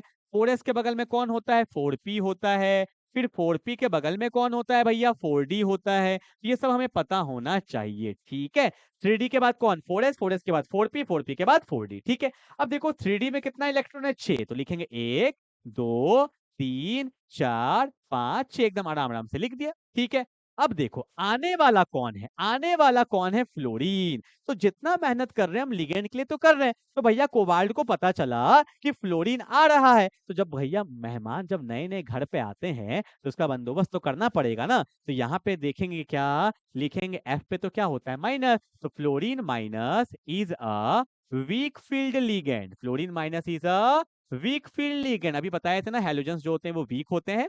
Fluorine minus is a weak field ligand. So the electrons can't get pair. ठीक है, तो यहाँ पे इलेक्ट्रॉन्स पेयर नहीं होगा, वरना अगर स्ट्रांग होता ना तो ये सब पेयर्ड हो जाता। तो पेयर्ड नहीं होगा तो ठीक है भैया, पेयर्ड मत होने दो। तो जब पेयर्ड नहीं होगा तो जो मेरा लिगेंड आ रहा है तो उसको रुकवाएंगे कहाँ? सारे नए रूम में रुकवाएंगे। तो कहाँ कहाँ रुकवाएंगे? देखो, एक रूम दे देंगे एक एफ के लिए, फिर देंगे भैया दूसरे एफ के लिए, फिर देंगे तीसरे एफ के लिए, फिर देंगे चौथे एफ के लिए, फिर पांचवे के लिए और ये छठे के लिए। तो 6 फ्लोरीन को रुकवा दिया हर एक रूम में। ये सब तो यूज नहीं कर सकते थे, पेयरिंग होता तब ना ये जगह खाली होता। तो अब देखो भैया, जैसे तुमने ये काम कर दिया, आपका सारा काम खत्म हो चुका है। तो बताओ हाइब्रिडाइजेशन क्या होगा। तो हाइब्रिडाइजेशन का मतलब ही होता है कौन कौन रूम में वो रुका है। पहले कौन सा रूम में रुका है, एस, फिर पी का कितना रूम लिया है, 3, फिर डी का कितना रूम लिया है, 2। तो इसका हाइब्रिडाइजेशन क्या हो गया, sp3d2। ठीक है। और जिसका हाइब्रिडाइजेशन sp3d2 होता है, उसका ज्योमेट्री कैसा होता है भैया, ऑक्टाहेड्रल। कैसा होता है, ऑक्टाहेड्रल। ठीक है। अब ये बताओ पैरामैग्नेटिक है या डायमैग्नेटिक, इसका मैग्नेटिक बिहेवियर क्या है, पैरा या डायमैग्नेटिक। इसमें अनपेयर्ड इलेक्ट्रॉन है, और जिसमें अनपेयर्ड इलेक्ट्रॉन होता है वो मेरा क्या होता है, पैरामैग्नेटिक होता है। ठीक है। आप चाहो तो इसका मैग्नेटिक मोमेंट भी निकाल सकते थे। क्या होगा मैग्नेटिक मोमेंट, अगर मैं लिख दूं शॉर्ट फॉर्म में, √n, n+2 होता है। बोलो हाँ या ना, हाँ या ना। n का वैल्यू कितना है, जल्दी बोलो, n का वैल्यू 1 2 3 4, 1 2 3 4। तो यहाँ पे क्या लिखेंगे, √4, 4+2, तो 4+6, 6 4 जा 24, 25 का 5 होता है, तो 24 का अप्रोक्सीमेटली 5.9 BM आ जाएगा। ठीक है, सॉरी 5.9 बोलता हूँ, 4.9 BM आ जाएगा। क्लियर है ना। तो यहाँ पे हमें हाइब्रिडाइजेशन मिल गया, ज्योमेट्री मिल गया, आपका मैग्नेटिक बिहेवियर मिल गया, मैग्नेटिक मोमेंट मिल गया, और ये क्या है, इनर ऑर्बिटल या आउटर ऑर्बिटल। सारे तुमने नए रूम यूज किए हैं। जब सारे नए रूम यूज करते हैं, अगर ये पेयर्ड हो जाता तो पुराना वाला भी यूज हो जाता, तो वो होता इनर ऑर्बिटल। यहाँ पे सारा नया रूम यूज हुआ है, तो बोलना चाहो तो बोल सकते हो it is an outer orbital complex. ठीक है, चलो भैया क्लियर है। I hope you will get the point, concept में क्लियरिटी आ गया होगा। ठीक है, तो इस तरह से हम लोग कोई भी कॉम्प्लेक्स को अच्छे से दिखा सकते हैं। मैंने एक और क्वेश्चन लिया, क्योंकि एक क्वेश्चन से उतना फील नहीं आता है, इसलिए मैंने एक और क्वेश्चन लिया जिससे आप और अच्छे से समझ पाओ। ठीक है, जल्दी उतार लो। ये मेरा पीवाईक्यूज है, इसलिए मैंने पीवाईक्यू से उठा लिया ये क्वेश्चन को। ठीक है, चल आगे बढ़े। अगले क्वेश्चन को देखो भैया, क्या है वही लिया मैंने। Using valence bond theory, right the hybridization and the magnetic character of the complex. ये क्वेश्चन अपने आप में बड़ा इंटरेस्टिंग है, वेरी वेरी इंपॉर्टेंट। क्या है देखो, यहाँ लिया है Ni, यहाँ लिया है CO4। ठीक है, ओवरऑल चार्ज कुछ नहीं है तो 0 है, और कार्बोनिल का भी चार्ज 0 ही होता है। मैं इसका स्ट्रक्चर दिखा देता हूँ। O पे प्लस होता है, यहाँ पे माइनस, ओवरऑल चार्ज 0, तो निकल पे भी चार्ज क्या होगा, 0। ये बहुत अच्छा क्वेश्चन है। इसका आयुपेक नेम पता है क्या होता है, इसका आयुपेक नेम होता है, इसको बोलते हैं टेट्रा कार्बोनिल निकल। और ऑक्सीडेशन स्टेट 0 है तो लिख देते हैं 0। ठीक है, अब देखो स्टार्ट करे करना। ठीक है, और कार्बोनिल क्या, स्ट्रॉन्ग या वीक, स्ट्रॉन्ग, तो यहाँ पे पेयरिंग होगा। देखो, तो निकल का एटॉमिक नंबर 28 होता है, इस पे कोई चार्ज नहीं है। बहुत अच्छा क्वेश्चन है। देखो, तो आर्गन 18 होगा, 4s2 होगा, और यहाँ पे क्या आएगा, 3d8 आएगा। ठीक है, अब यहाँ से तो इलेक्ट्रॉन निकला नहीं, तो देखो कैसे लिखेंगे। यहाँ पे मैं लिखूंगा 3d में कितने रूम है, 1 2 3 4 5 है ना, तो 1 2 3 4 5 6 7 8, ये 3D है। 3D के बगल में कौन होता है, 4s होता है। 4s में 2 इलेक्ट्रॉन है, इलेक्ट्रॉन तो निकला नहीं। ठीक है, 4s के बगल में भैया कौन होगा, मेरा 4p होगा, और 4p के बगल में कौन होता है, 4d होता है। क्लियर है, कोई दिक्कत। अब आने वाला कौन है, कार्बोनिल। कार्बोनिल वीक है या स्ट्रॉन्ग, जल्दी बता दो भैया। स्ट्रॉन्ग है तो क्या लिखेंगे, CO is a CO is a strong field ligand. CO is a strong field ligand. अगर भैया स्ट्रॉन्ग है तो क्या होगा, the electrons get paired, the electrons get paired हो जाएंगे। अब देखो भैया, मजा देखना, मजा देखना, नहीं देखोगे तो सजा हो जाएगा। देखो भैया 3D है, 3D के बगल में कौन है, 4s, 4s के बगल में कौन, 4p, और 4p के बगल में कौन है भैया, 4d, 4d है, 4D। अब देखो ध्यान से क्या होगा, देखना, ये तो पहले से पेयर्ड है, ये तो पहले से पेयर्ड है, ये तो पहले से पेयर्ड है। अब ये इसके साथ पेयर्ड हो गया भैया, बोलो ना। अब देखो ध्यान से, यहाँ पे जो 2 इलेक्ट्रॉन था ना 4s पे, अब ऐसा थोड़ी एक यहाँ देंगे एक यहाँ देंगे, बिल्कुल सीक्वेंस में देते हैं। तो जब पेयर्ड अप हो रहा था, अरे भैया, तो ये भैया 4 का जो एक ऐसा इलेक्ट्रॉन है, ये भी किस में आ गया, ये भी किस में आ गया, देख रहे हो, ये भी आ गया इसमें। ठीक है भैया, तो सब एक लाइन से सब आ गए, ये इसमें पेयर्ड हो गया, ये इसमें आ गया। ठीक है, अब देखो कौन कौन सा रूम खाली है, एस है, पी है, डी, सब खाली हो गया। आने वाला कौन है, कार्बोनिल। कितना कार्बोनिल, 4, एक कार्बोनिल, 2 कार्बोनिल, 3 कार्बोनिल, 4 कार्बोनिल, रुक गया कार्बोनिल। तो देखो भैया कार्बोनिल में क्या हुआ, एक S3P, एक S3P, तो इसका हाइब्रिडाइजेशन हो जाएगा sp3 और ज्योमेट्री कैसा हो जाएगा, टेट्राहेड्रल। और सारे इलेक्ट्रॉन्स पेयर्ड हैं, तो ये क्या होगा, डायामैग्नेटिक। क्या होगा, डायामैग्नेटिक। तो हाइब्रिडाइजेशन क्या, sp3, शेप या ज्योमेट्री क्या, टेट्राहेड्रल, और मैग्नेटिक कैरेक्टर क्या हो जाएगा, diamagnetic, because all the electrons are paired. ये दोनों क्वेश्चन जो मैंने आपको कराया है बहुत ही ज्यादा इंपॉर्टेंट है। क्लियर है? चलो भैया आगे बढ़ते हैं फटाफट से। अब स्टार्ट हो रहा है आइसोमेरिज्म। देखो बस ज्यादा नहीं बचा है, आइसोमेरिज्म है और क्रिस्टल फील्ड थ्योरी। बस बस बस, आराम से सबर रखो, सबर रखो। देखो अब भैया आइसोमेरिज्म क्या होता है, आइसो वर्ड का मतलब होता है सेम, और मर वर्ड का मतलब होता है यूनिट। जिसमें तुम्हारा हालत खराब होता है ना कि सर आइसोमेरिज्म कैसे होगा, सर नहीं बन रहा, सर सब करवा के जाऊंगा, देखना अभी, ठीक है। तो आइसोमेरिज्म को ना दो पार्ट में बांटा जाता है, एक होता है स्ट्रक्चरल और एक होता है स्टीरियो। जो तुम्हारा डर है ना वो स्टीरियो है, इसलिए मैंने नीचे रख दिया, ठीक है, दिखे ही नहीं, ठीक है, स्टीरियो। तो देखो एक एक करके पहले पढ़ेंगे। स्ट्रक्चरल में 4 होता है, आयोनाइजेशन है, कोऑर्डिनेशन है, लिंकेज है, हाइड्रेट है, और स्टीरियो में 2 होता है, ज्योमेट्रिकल एंड ऑप्टिकल। ठीक है, एक एक करके सारे देखते हैं, आ जाओ भैया। तो सबसे पहले देखेंगे आयोनाइजेशन आइसोमर। डेफिनेशन को मत देखो ना यार, क्या देख रहे हो डेफिनेशन, रुक जाओ। आयोनाइजेशन का मतलब जो आयोनाइज हो सकता है, देखो मैं एग्जांपल लेता हूं।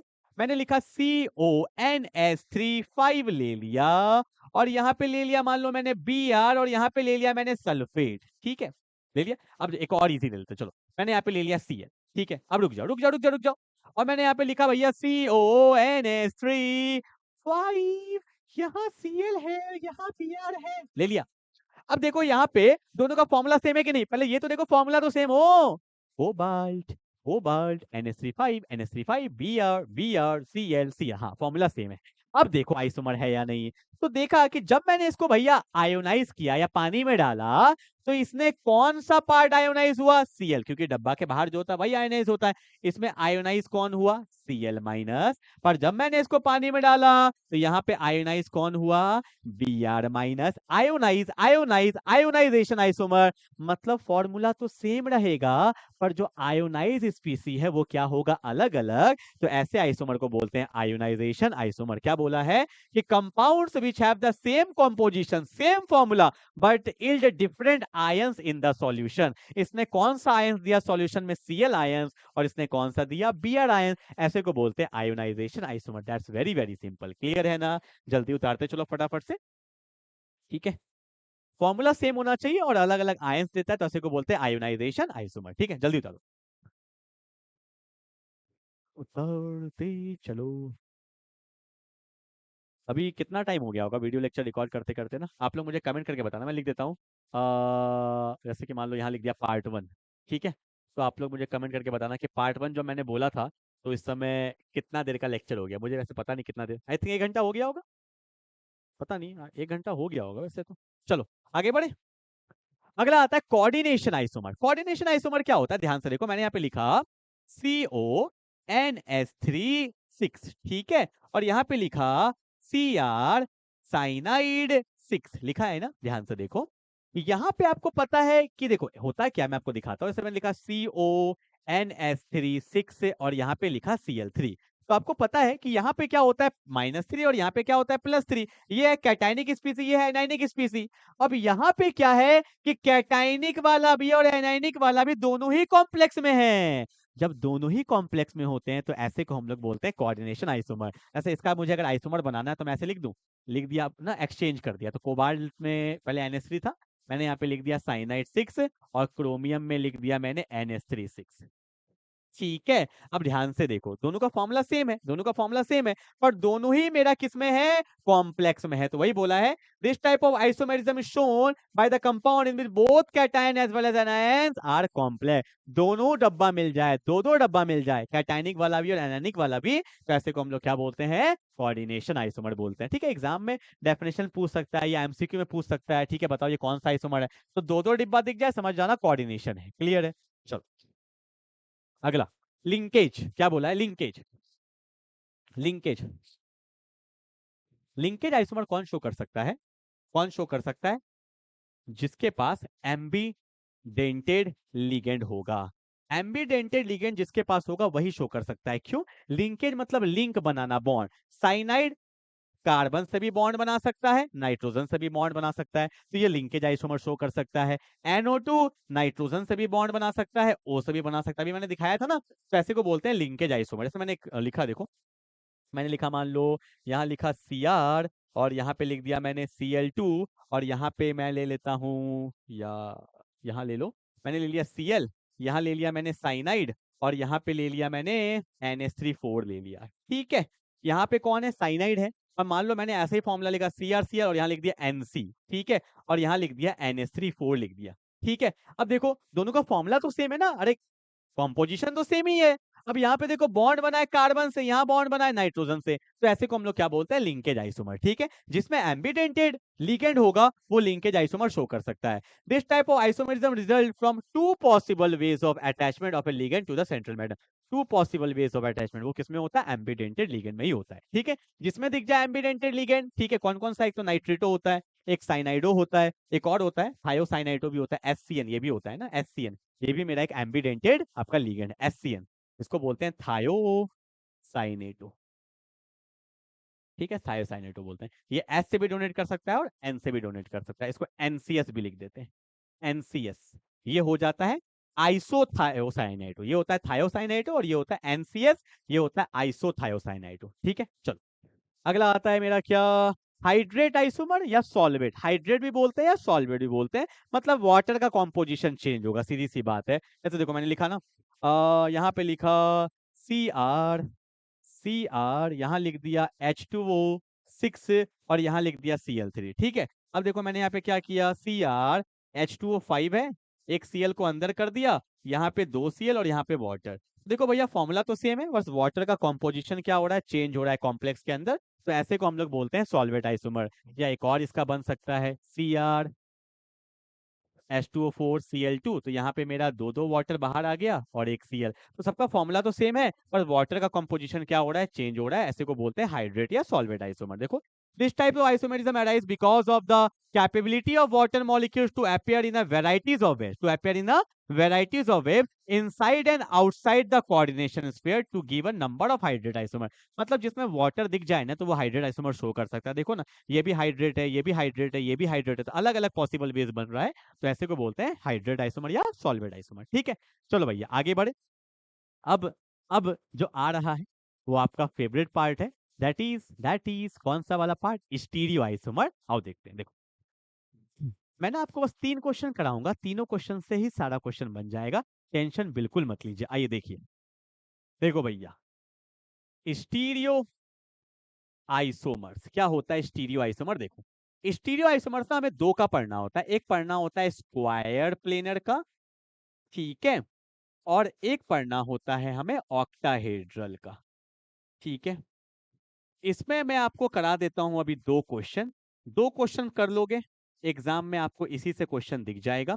इसमें एक क्वेश्चन करवाऊंगा, एग्जाम में वही दिख जाएगा, क्योंकि यही अच्छा क्वेश्चन है, बाकी इजी वाला थोड़ी आता है कि बच्चों वाला दे दिया। ठीक है, अब देखो डायरेक्टली क्वेश्चंस पे आते हैं, पहले आते हैं स्क्वायर प्लेनर। क्वेश्चन लिखना, क्वेश्चन लिखो। और एक बात बता देता हूँ, स्क्वायर प्लेनर मेरा GI शो करता है, ज्योमेट्रिकल आइसोमर, पर स्क्वायर प्लेनर मेरा OI कभी भी सॉल्व मतलब नहीं शो करता है। ठीक है, याद रखना, square planar never show OI because of the plane of symmetry, वहां पे सिमेट्री आ जाता है, इसलिए OI शो नहीं करता है, इसलिए ये खाली GI शो करता है। इसमें एक ही तगड़ा क्वेश्चन बनता है, और ऑक्टाहेड्रल तो भैया GI भी करता है और OI भी करता है। ठीक है, चलो भैया ये उतार लो और मैंने क्वेश्चन लिखो, लिखो देखो, draw all the draw all the geometrical isomer draw all the geometrical isomer of the complex draw all the geometrical isomers of the complex। ठीक है, कॉम्प्लेक्स देखो ये है, Pt है, यहाँ पे प्लेटिनम है, ठीक है,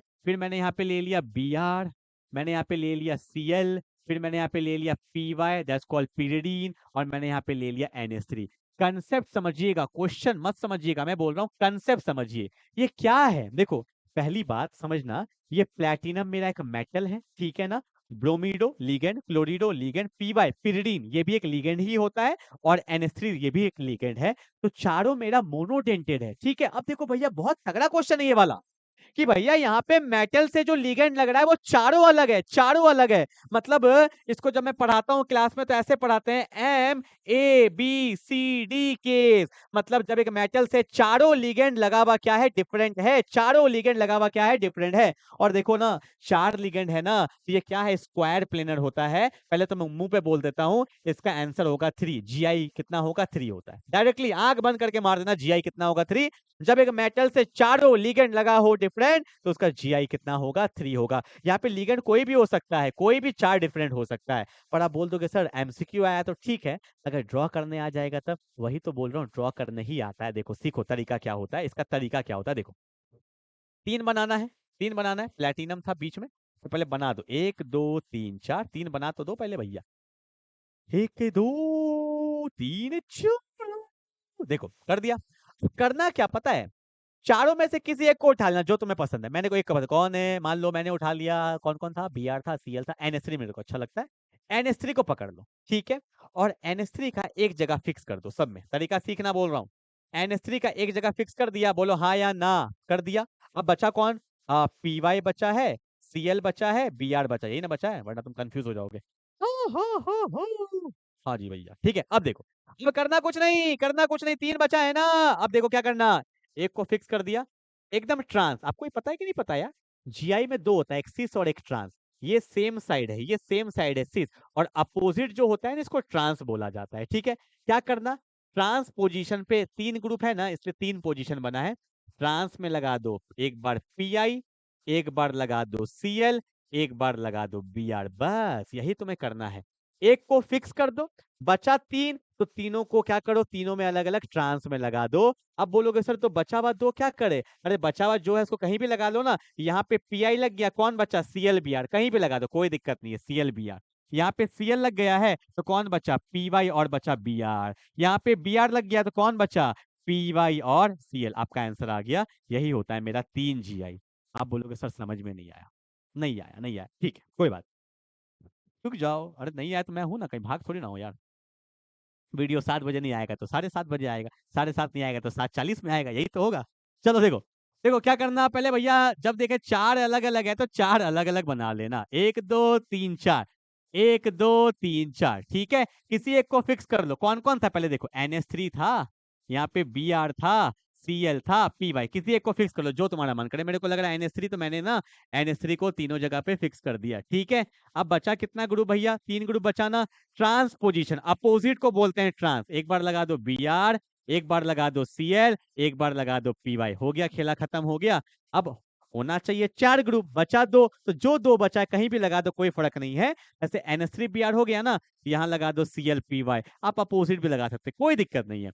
NH3CR हो गया तो यहाँ पे लग जाएगा BR PY, ठीक है। यहाँ पे NH3PY हो गया तो कौन बचा, BRCL। तो ये हाउ मेनी GI भी है, तो 3 GI। ये इसका स्ट्रक्चर होता है, आप ऐसे बनाओगे, ठीक है भैया। हो गया। तो स्क्वायर प्लेनर में, स्क्वायर प्लेनर में एक क्वेश्चन बहुत अच्छा बनता है जो मैंने आपको करा दिया, जिसको MABCD केस बोलते हैं। ए को फिक्स कर दो, अपोजिट में B, अपोजिट में C, अपोजिट में D, बचा हुआ 2 भी लगाओ, कोई दिक्कत नहीं है, ठीक है। चलो भैया आगे बढ़े, आगे बढ़े, अगला देखो। अब अगर मैं बात करता हूं ऑक्टाहेड्रल में, इसमें ना 2 टाइप का क्वेश्चन बनता है, ठीक है। आइए देखिए फटाफट से, जल पी लूं 1 सेकंड, हालत खराब हो गया मेरा वैसे, पता है।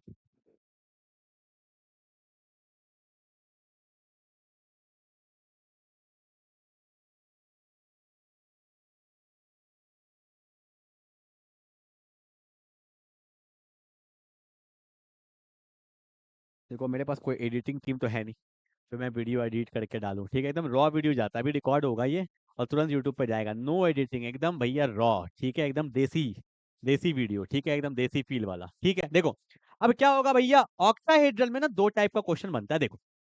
और एक बात मैं और बता दूं, जिसका कोऑर्डिनेशन नंबर 6 होता है ना, वो हमेशा ऑक्टाहेड्रल शेप में होता है। लो, और क्या चाहिए तुम्हें, लो बता दिए।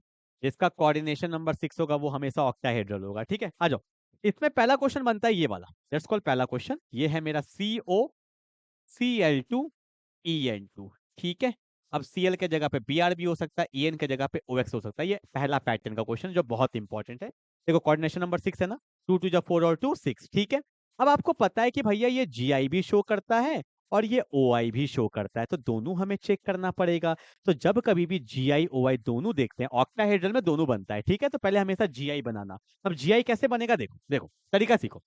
कोबाल्ट है तो पहले ऑक्टाहेड्रल है, तो 1 2 3 4 5 6 बनेगा, वहां पे 4 था तो स्क्वायर था, ठीक है भैया।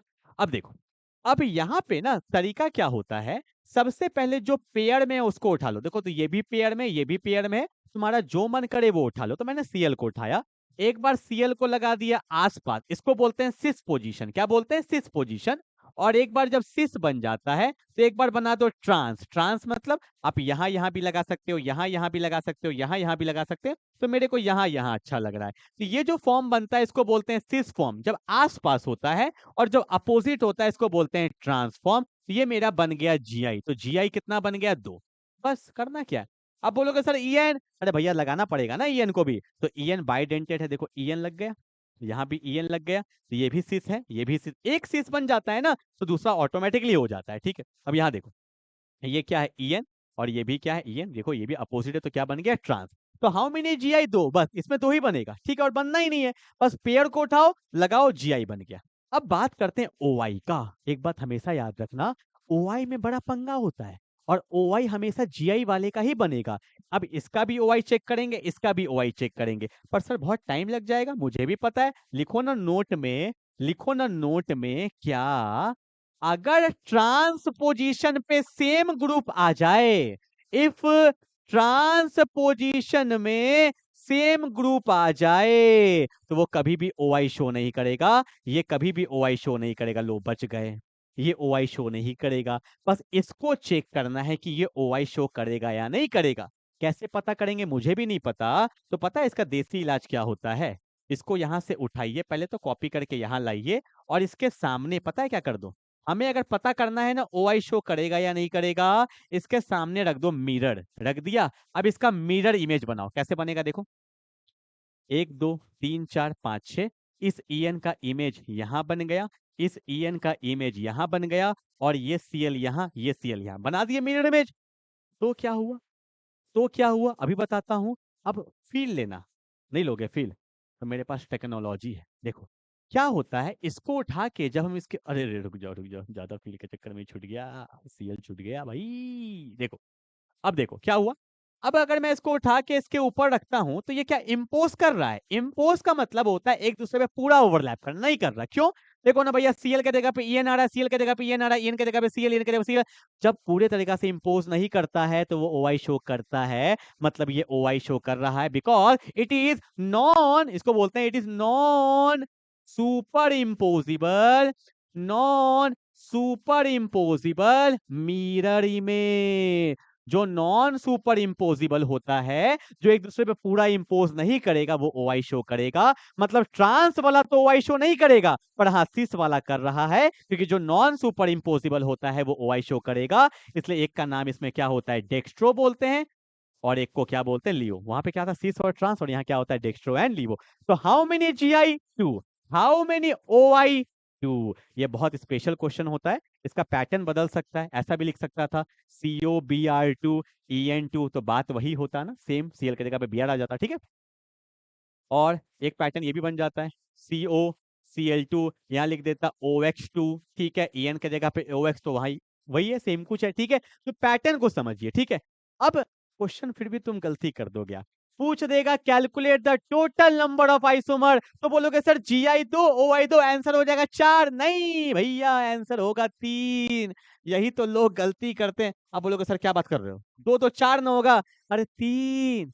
क्यों 3, क्योंकि देखो ना, इसी को ना उठा के आप यहाँ रखे थे तो ये और ये तो सेम ही ना हो गया यार। आइसोमर्स क्या होता है, compound having the same molecular formula but different arrangement, different structure. पर ये दोनों तो सेम ना हो गया, तो ये अलग है 1, ये 2, और ये 1 3। हाँ GI 2 है, OI 2 है, पर अगर टोटल आइसोमर बोलेंगे तो टोटल कितना होता है, 3 होता है। ये सब चीज लोग ध्यान नहीं देते हैं, क्लियर है। तो 2 पैटर्न हो गए, एक पैटर्न और बनता है, फटाफट से कराता हूँ, जल्दी उतारो इसको, जल्दी उतारो जल्दी से, 7 बजने वाला है। कुछ लोग मुझे क्या बोलेंगे, सर आप हर समय लेट कर देते हो, मैं क्या करूं बताओ।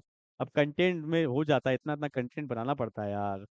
ओके, पर कंटेंट भी तो काम का देता हूँ, ऐसा थोड़ी कि भाई फर्जी वाला दे देता हूँ आपको कि बस COEN3, ठीक है, या मैं बोल सकता हूं ये क्वेश्चन आ जाए COOX3, दोनों सेम है, ठीक है भैया।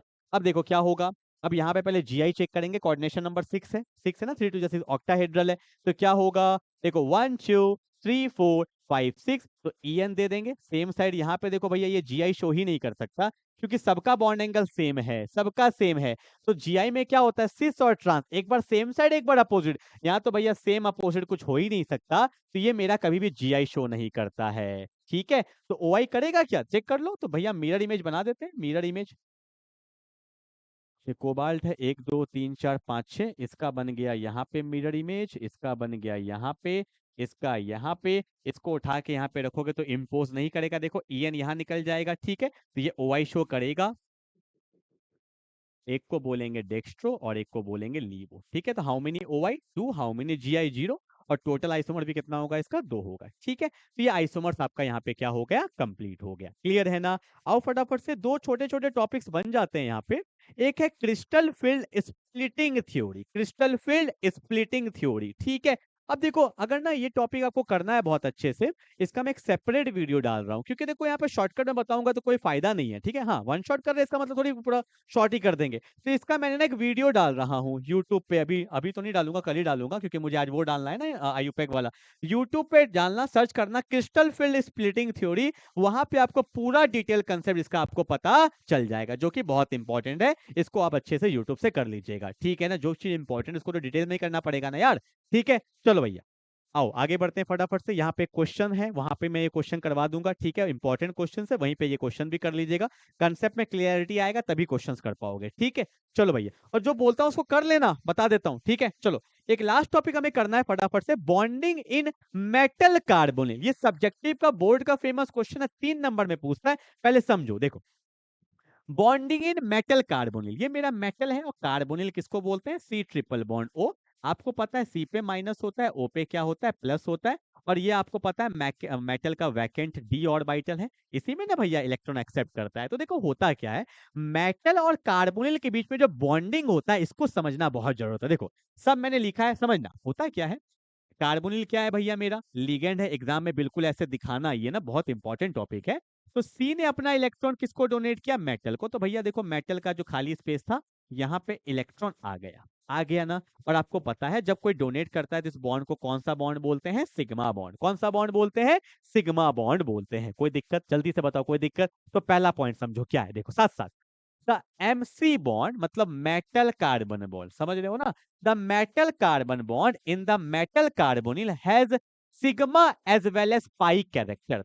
Sigma as well as pi, क्या होता है सिग्मा और पाई, ध्यान से देखो। पहले तो देखो यहाँ पे सिग्मा कैसे बना, जब कार्बन ने डोनेट किया मेटल को, तो कौन से बॉन्ड से डोनेट किया, सिग्मा बॉन्ड से।